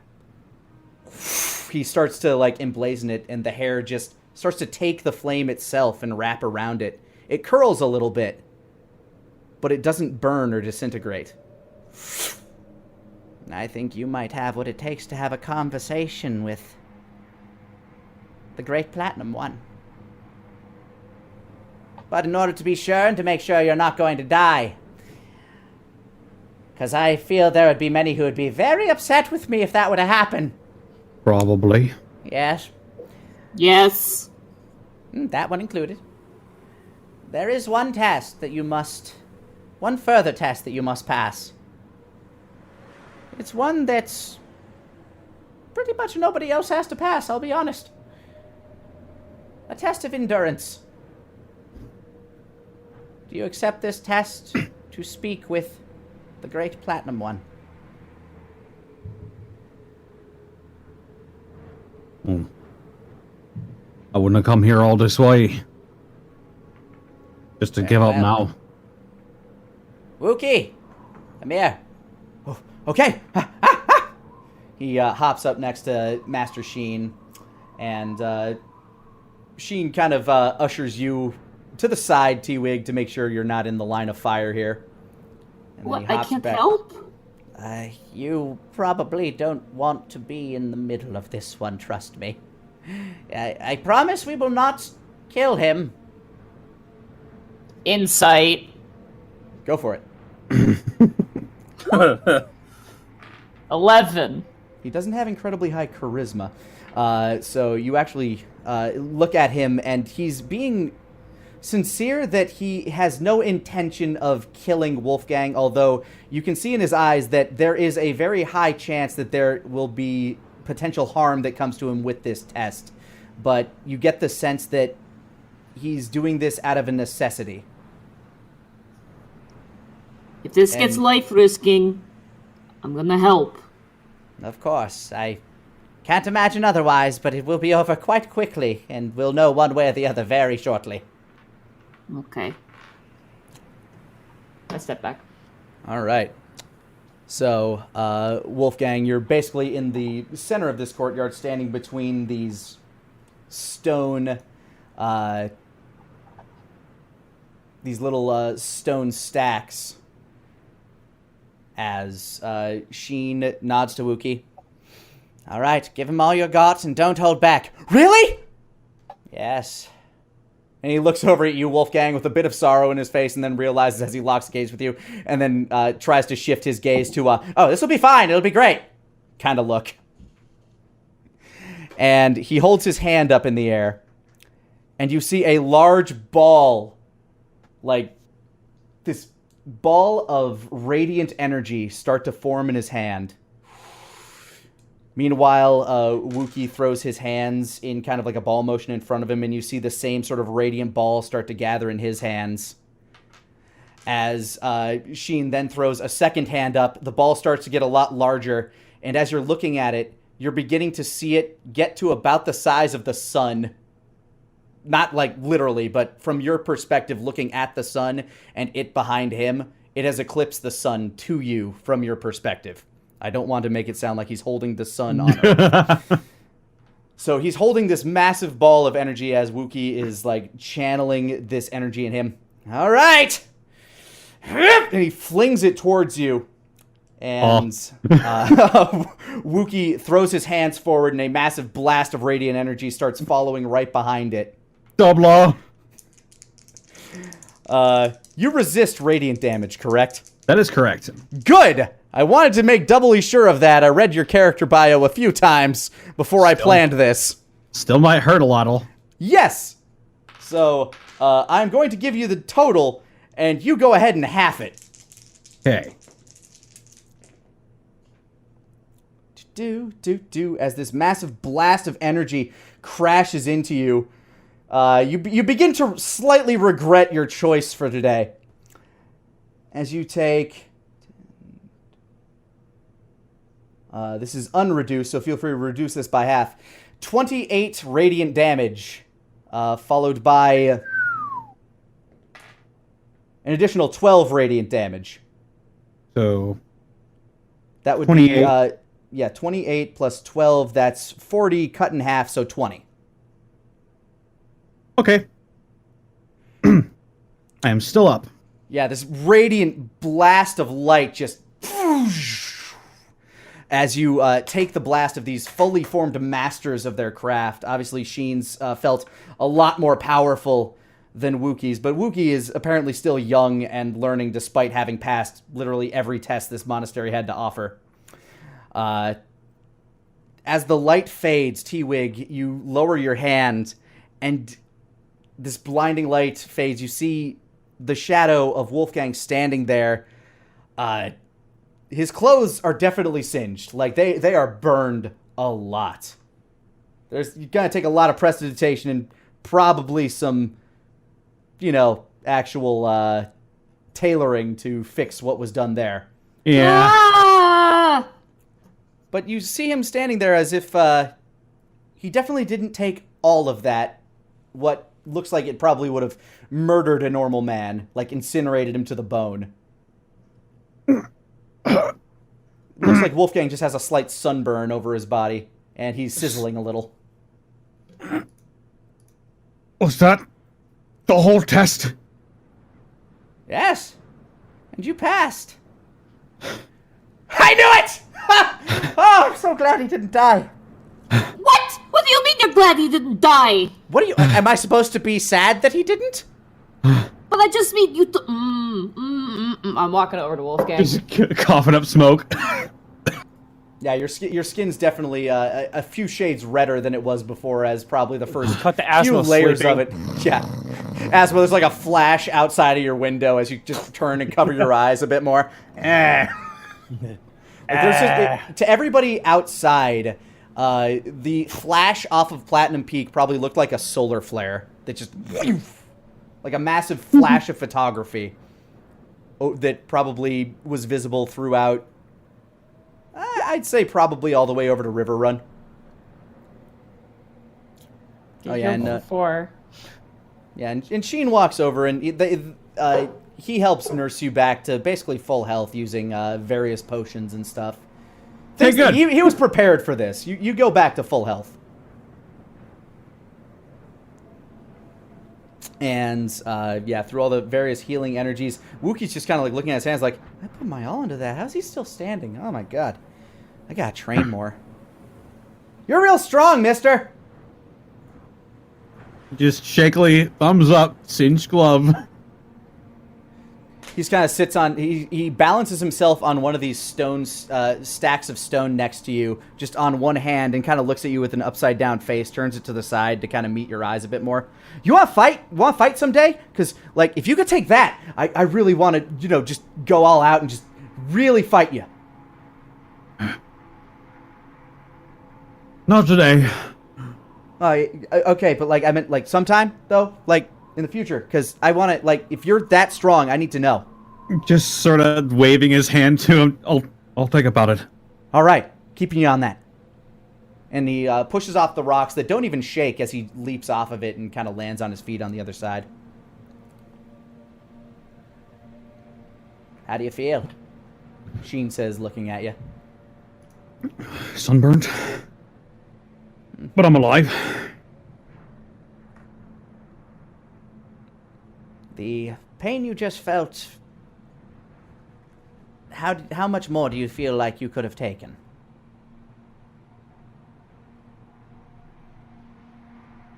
Not terribly much. He just kind of nods sagely at you as he's looking over your physique. Well, I'm certain it won't be a very long conversation then. We'll make sure to do our best to keep our eyes on you if you wish to go through with this conversation, but my master did request you specifically. I think he...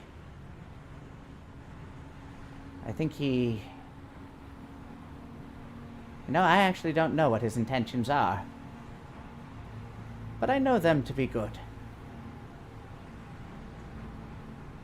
Well, let's hope he doesn't kill me. Hope indeed. And he hands you basically, he kind of pulls out from behind his back this long coil of braided platinum. Seems to be a rope made out of platinum. This will be a way for us to pull you out should things go poorly. And he kind of ties it around your waist. I'm liking this less and less.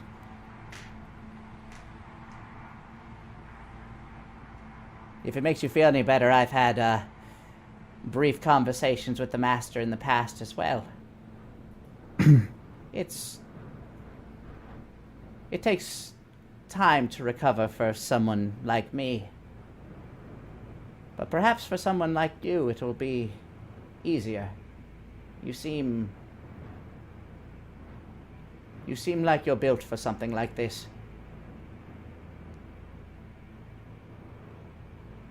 I'm built for monsters. I think you're built for more than you know. And I think my master might be the only one who does. That's still around. Let's do this then. He nods as he starts ushering you towards what appears to be a somewhat traveled mining cave up here at Platinum Peak. You see a few carts around with some of those slates of platinum on it. And by the stairways, again, you kind of see those little chutes that lead down towards the monastery where these slats would be delivered for those people to cut. And you're walking by... It seems to have very low foot traffic, so the people up here that do the mining must be those masters that had passed the test, and there have not been many. And he ushers you towards the front of the open cavern that seems to lead to the large platinum peak itself, this mine within this large platinum dome atop the mountain. Step inside. He's been recovering for many years, and seems as though he's been waiting for you.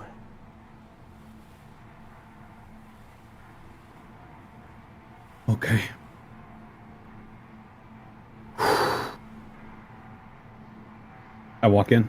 You take some steps inside of this massive cavern. Your footsteps echo around these walls as you're peering around. There's lots of platinum just everywhere. What light that is coming in from behind you, not direct sunlight, but some of that bypassing sunlight is just kind of reflecting around. So this place is looking a lot better lit than it should, and with your dark vision you can see fairly well, but there's a lot of twists and turns in this cavern as you're walking around some of these lines of what seem to be slowly chipping away platinumed walls. You can see that the slats that are being ripped off of these walls are... You can see like some of the areas that the slats have been cut from. It's a very rigid wall. And as you're walking around, you're looking for any signs of life as you're twisting and turning around this sort of Nautilus-esque spiral. And you reach what seems to be kind of a dead end after walking for maybe about 5 minutes or so. And I want you to make a perception check as you're just looking around for anything. Okay. 18. As you look around these walls and some stuff that's been kind of on the back of your mind, thinking about like where they would heal somebody that, where would you heal this apparently platinum dragon? And as you're looking around, you brush your hand across the wall and it falls into a groove, and it falls into another groove. As you continue walking, you realize, wait a minute. Could it? And as you look up, you feel like kind of a warm breeze hit your face as you are staring into the nostril of a massive platinum dragon.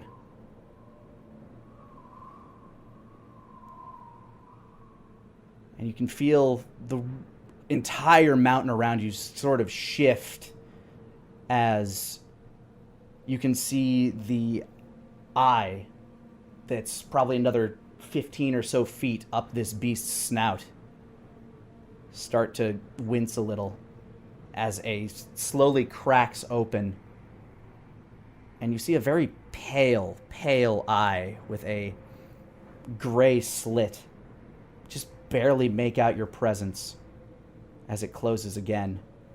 And you feel the air whoosh around you as you can see its nose begin to flare up as it inhales, and you can see a bright light emanating from within it before the entire world around you burns and your vision just cascades into this pitch whiteness.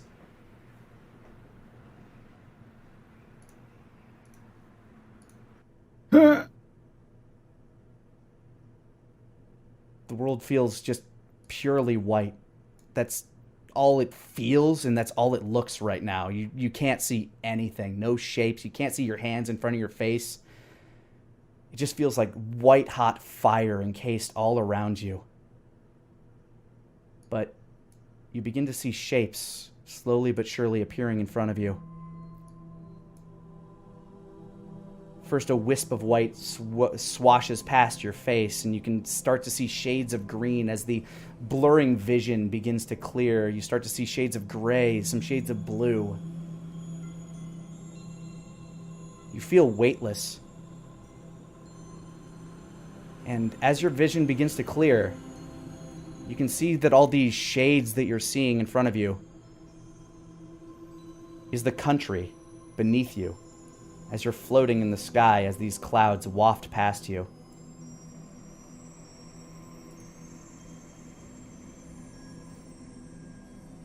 It has been a while since I've had someone to talk to that wasn't Sheen, let alone a descendant of a long-gone friend. You hear a voice echoing around you as a cloud wafts past your face. You find yourself face to face with a man whose skin is purest platinum. If you looked at Lady Tia and regarded her as pure mirror skinned, it is nothing compared to this man. And it's hard to make out many of his features because of this mirror polish of his flesh, but you can see that he has sort of a Fu Manchu-style mustache with a chest-length braided beard dingling from his chin. And he has a very old and weathered brow, but it's beset by very kind green eyes that look upon you. How are you?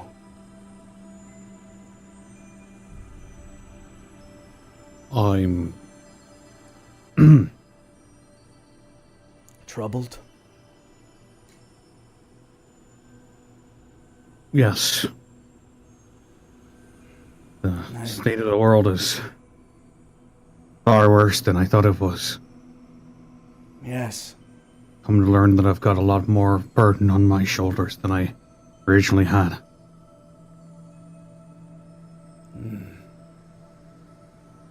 Those of your bloodline often seem to find themselves at the behest of fate, as it were. Father's chosen. He kind of turns his back to you as he looks down at the lands before him.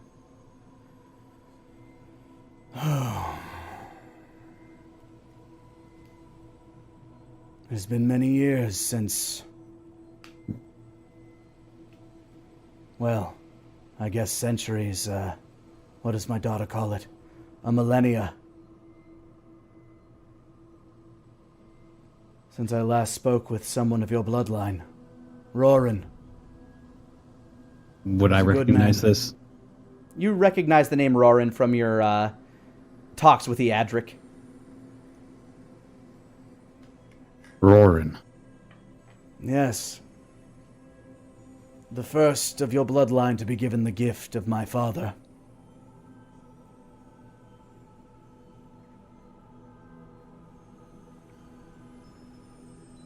How long ago was this?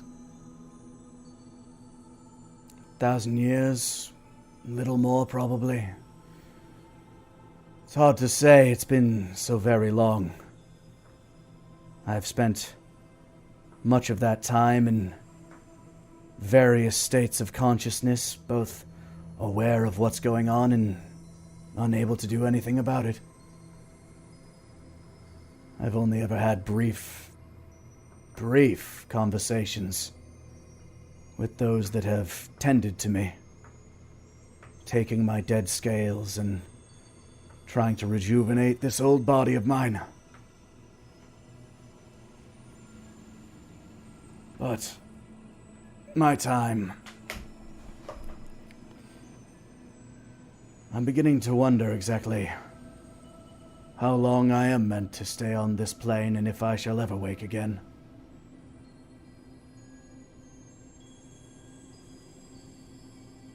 The only thing I want now is to set right what went wrong so long ago. And I feel as though you may be the key to this, you and your companions. The key. Heard that before. From where? Wolfgang just points to the sky. He's spoken to you. On more than one occasion, I think, but only one of them was on my terms. Last thing he told me was that I'm the key. And perhaps I'm on the right track. There must be something special there. He hasn't spoken to me, his first son, in... well, for as long as I've been here. I've tried reaching to him, but he's been very distant since the incident. He seems melancholic, Yes, like a lot of this world's problem was his doing. it very well may. He brought Solomon into the world. He was a kind boy at first. Very nice. Infatuated with me. But as soon as he started showing a penchant for his gifts, well, our father didn't take too kindly to them.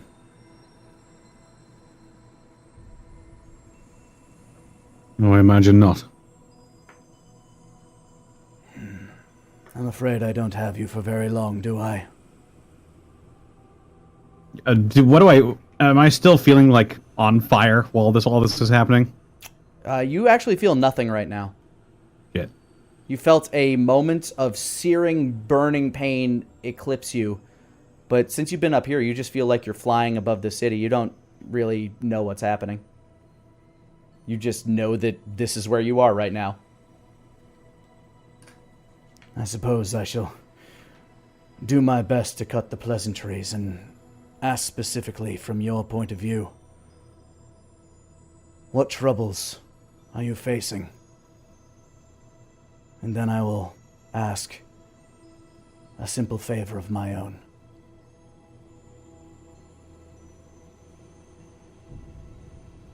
Oddly enough, it does have to do with Solomon. My My vision doesn't stretch as far north as he seems to reside, but somehow I am not too surprised that your paths have crossed. Arcanos certainly wouldn't be.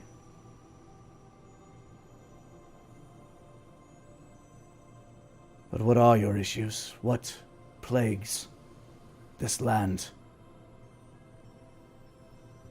So far, as far as I know, he's completely leveled a single town full of people. Yes. Not only that, but he's personally slighted me, taunting me with the undead corpse of my departed wife. I will ask you, sir. Are these simple personal matters that you wish to avenge? Or do you truly believe they cause harm to the realm? To all those that reside within? To the very nature of life itself within these lands? Because I feel like I sense something far greater. Something I haven't felt since before I lost my consciousness. Despite my personal grudges against him, if Solomon's activities go unchecked, I fear that the world itself may be in grave peril.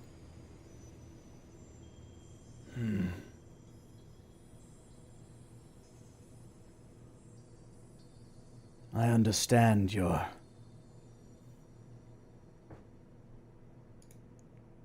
demeanor towards him.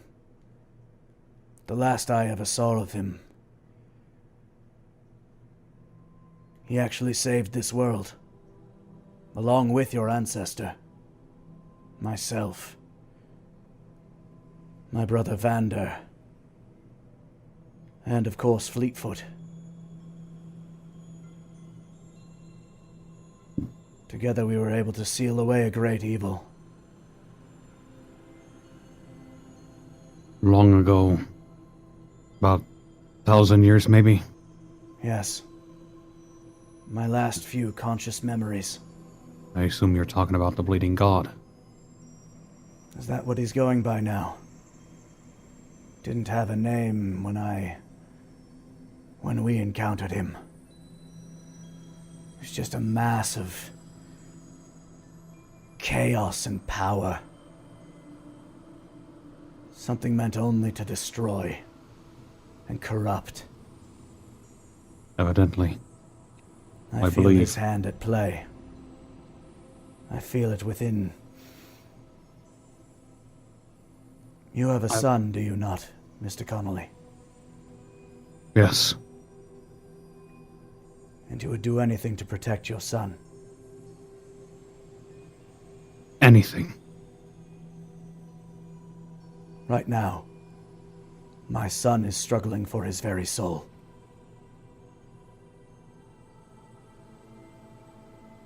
Then you know what magic takes hold of him. Yes. It's the very magic we sealed away so very long ago. The very magic that we shattered into thousands of pieces. The crystal. His skull. Ugh.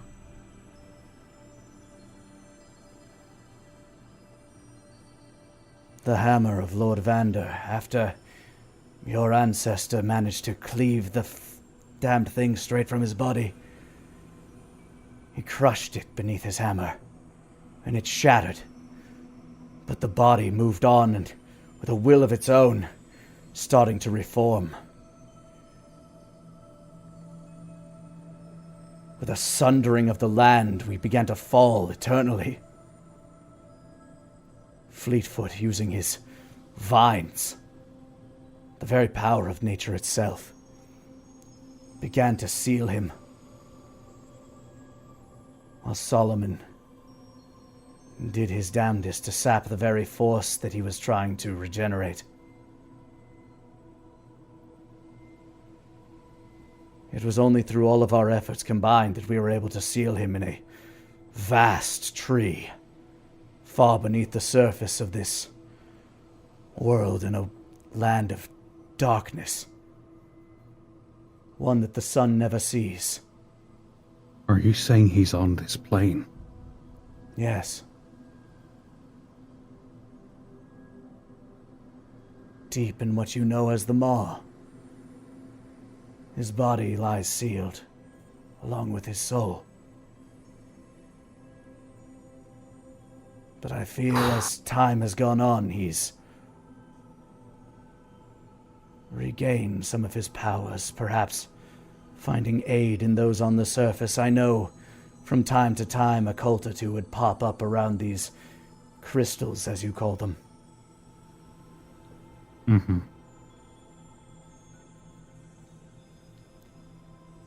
He seeks to regain his power. I know not how. I only know that his reasoning behind this is to destroy everything that my father and I, that Fleetfoot, that all of us together, the children, that we created.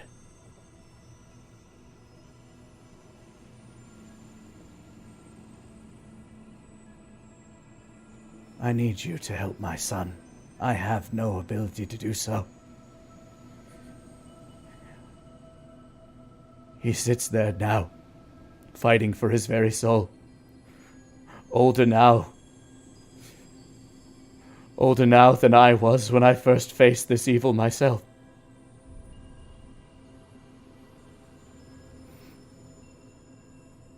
I look at them and I still see children. But they've walked this planet longer than I have.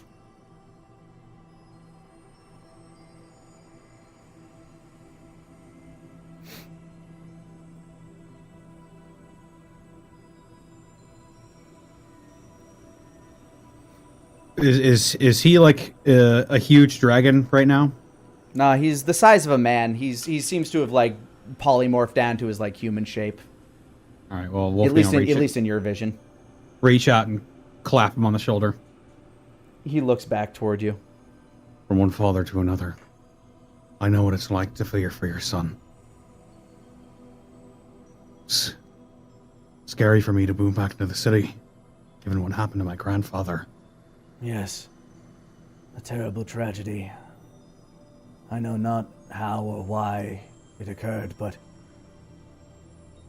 whenever there is a passing in your family, I am aware. You're like little beacons scattered across the land. As he waves his hand, you see a dim light kind of far to the north near the woods that you know as Fallwood Barrow, and a very luminous light below you at Dragon's Rest.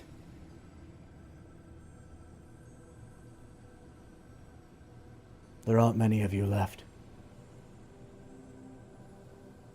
I know.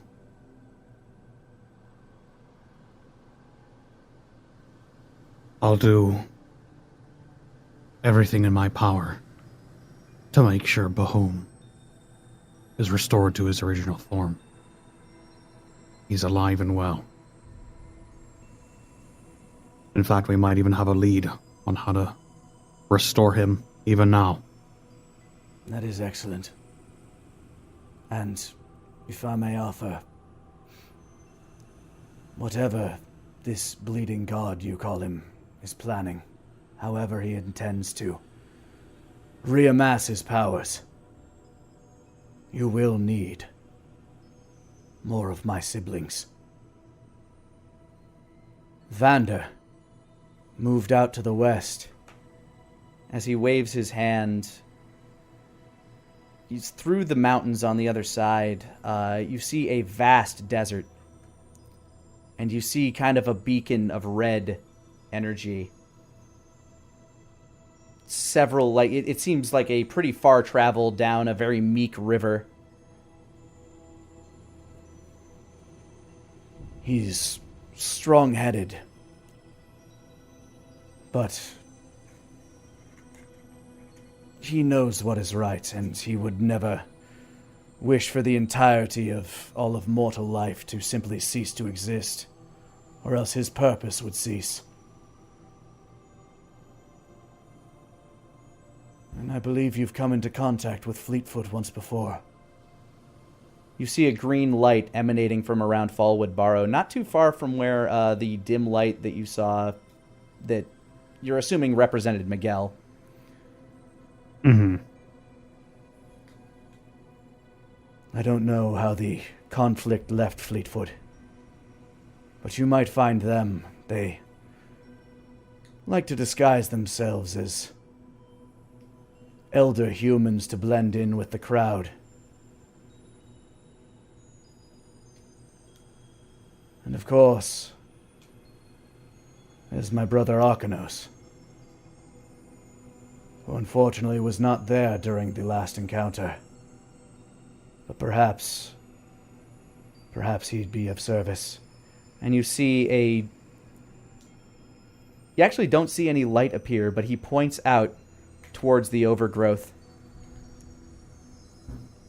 He's hidden himself away, even from my eyes. And of course there are others out there. But if you can amass enough of them, perhaps this world has a chance.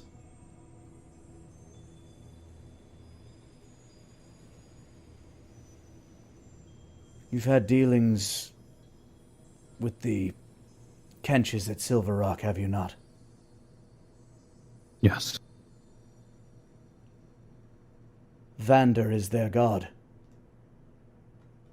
He's who blessed them with the power that they have. Just so you know who you're dealing with. He's not an easy person. I'll be sure to keep that in mind. And what about you? He just kind of goes silent for a moment. I feel as though my time is coming to its end.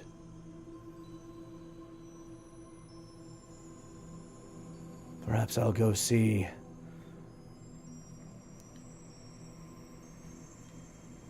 her. And he looks over to the moon that you can kind of see off in the distance towards the east. Father has always been infatuated with her. Created mortal kind specifically for her, if I'm correct.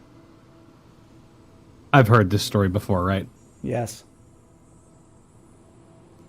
Right. So it's just like how we were told when we were kids, huh? Pretty much. Sometimes truth and fiction are very close together. When you get back to Sheen, I can offer you this one boon. Tell him I leave Roran's blade to you. To me? Yes. I'm probably the only one that can get a lick of use out of it anyway. I don't know what to say. Don't say anything. Just keep your promise, Mr. Connolly. Wolfgang nods. I have one more thing to ask of you. Yes.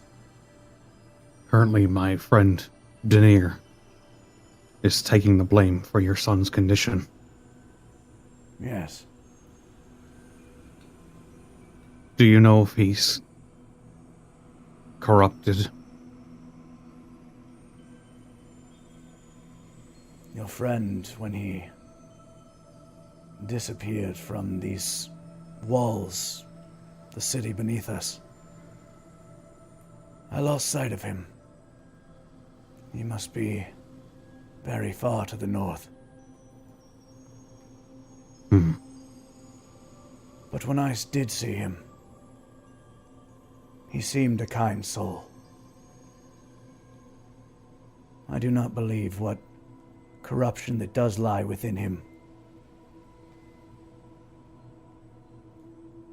I do not believe that he would so willingly give in.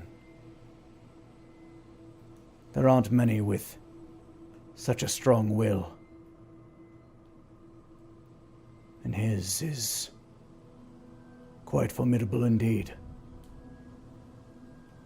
He will have a part to play, I'm sure.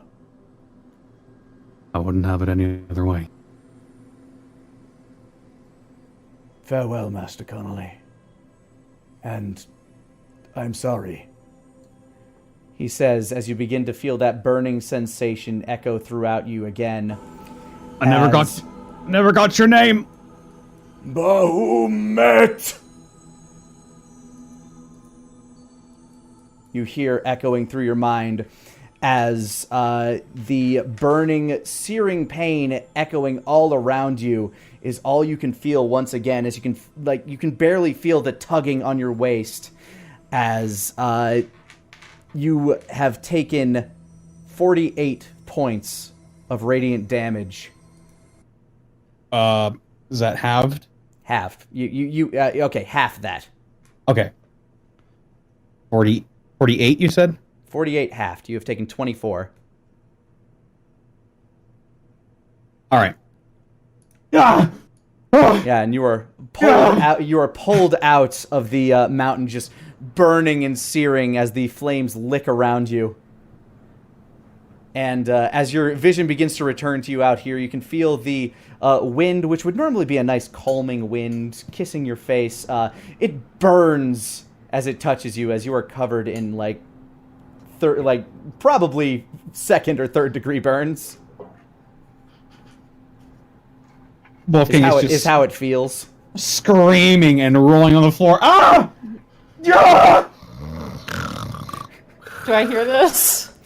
Yes. You and Sheen have been pulling him out of the mountain as the fire has been shooting out of its face. Kind of trying to pull yourself off to the side. Actually, T-Wig, in just being in vicinity of this, you have taken the same amount of radiant damage as he has, just because you're indirectly affected by it. Ow! Yeah, parts of you are kind of like melty. Asmo's reading a book.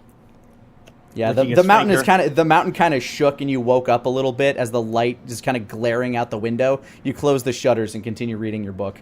Jesus Christ. Yeah. Are you okay? Ah! Yeah! Yeah! Words! Yeah, Articulate the sentence!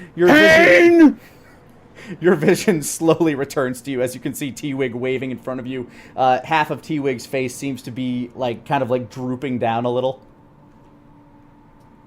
I'm a little melty. Sheen's kind of fanning himself. He seems to have taken a bit of that as well. Me too. Oh, he survived. Oh, boy. Oh, so you survived a conversation with the great Bahamut.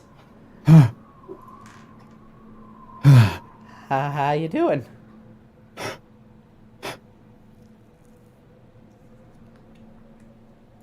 As he kind of forces a potion down your mouth, you start to feel a little better, and your skin starts to burn a little bit less. Funny enough, to you, T-Wig, it doesn't look like he's covered in blisters and boils at all. Just a ridiculous amount of sunburn is going on, as his skin is very luminous right now and reflecting a lot of light and heat.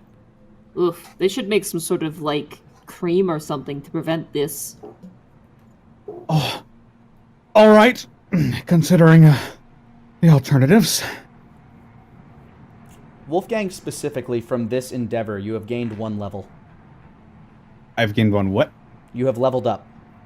Oh, what? Yeah, you leveled up from this experience. Shit! Catch up, bitch. Hey! Hey, Monty's a god and I'm doing crimes! I'm not a god, what? You're reading a book. I don't know, you're some deity, I don't know. That's part of the mystery, I don't. Yeah, Wolfgang, you feel like some of this radiant energy that has been searing all around your body has seemed to have ignited something within your own soul. You feel like you're Like, aside from all the burning pain that is slowly drifting away from your body as you heal, 2d4 plus 4 from the potion you just drank. Oh boy. Yeah. Ow! Can I have one of those too, please? Oh, absolutely. Tosses you one. Same Thank thing. you.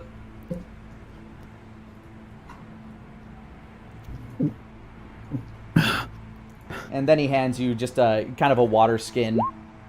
Nice.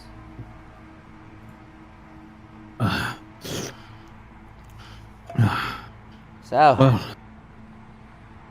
I hope it was enlightening. Wolfgang slowly nods. It was. It was enlightening.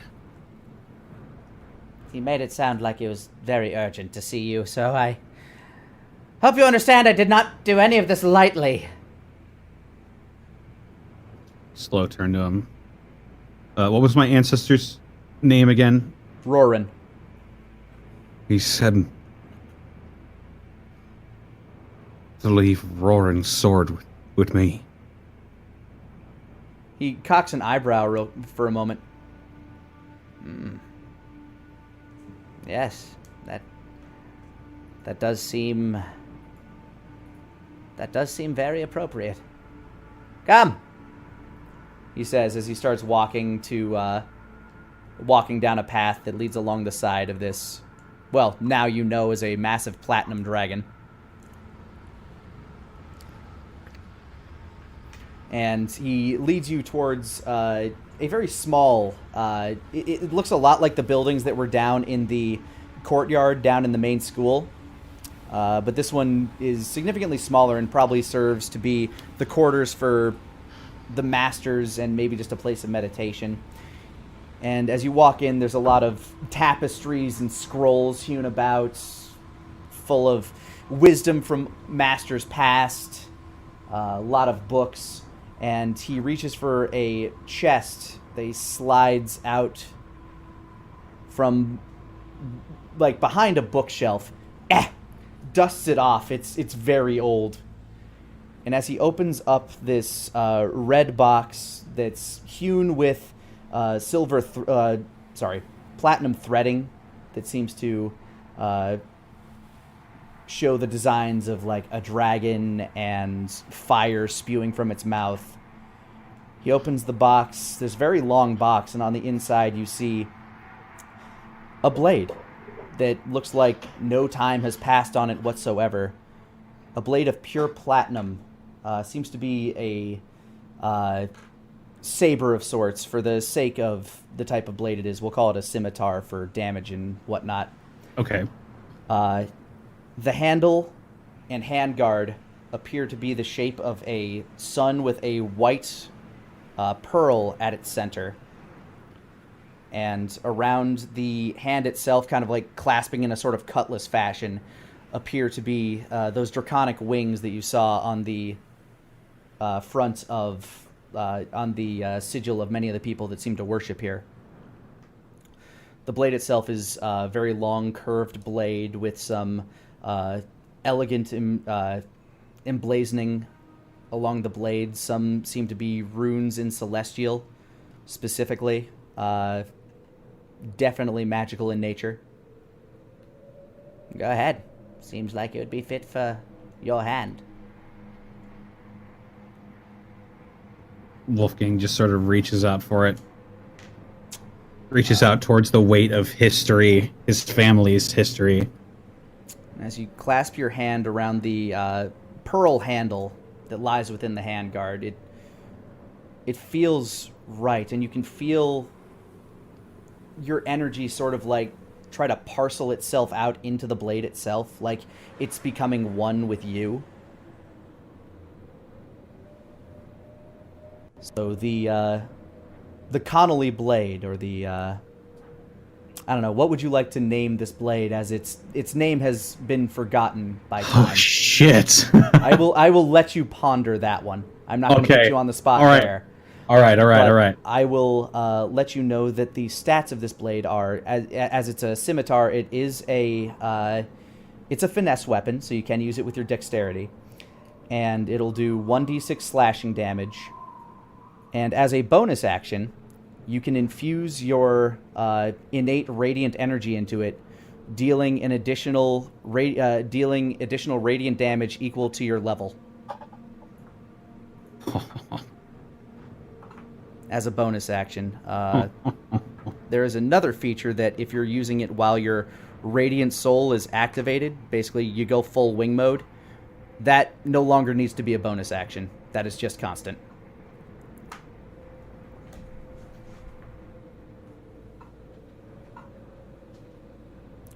Nick, this is dirty. It is a powerful weapon, but it does require a bonus action at most times to use. Oh, okay, I see. Okay, Yeah. that's way balancing it out. Okay.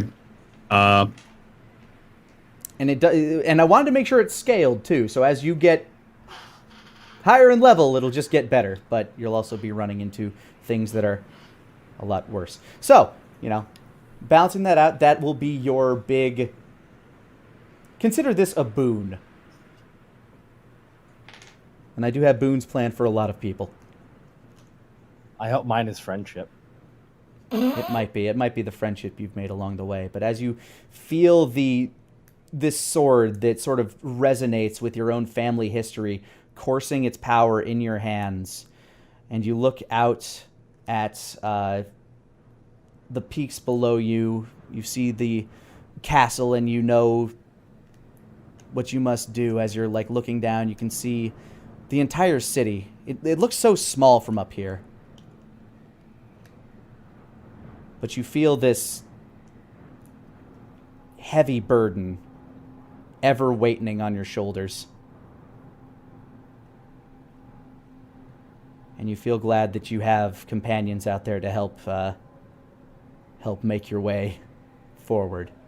And here, I feel, is a more natural point than any to end for the night.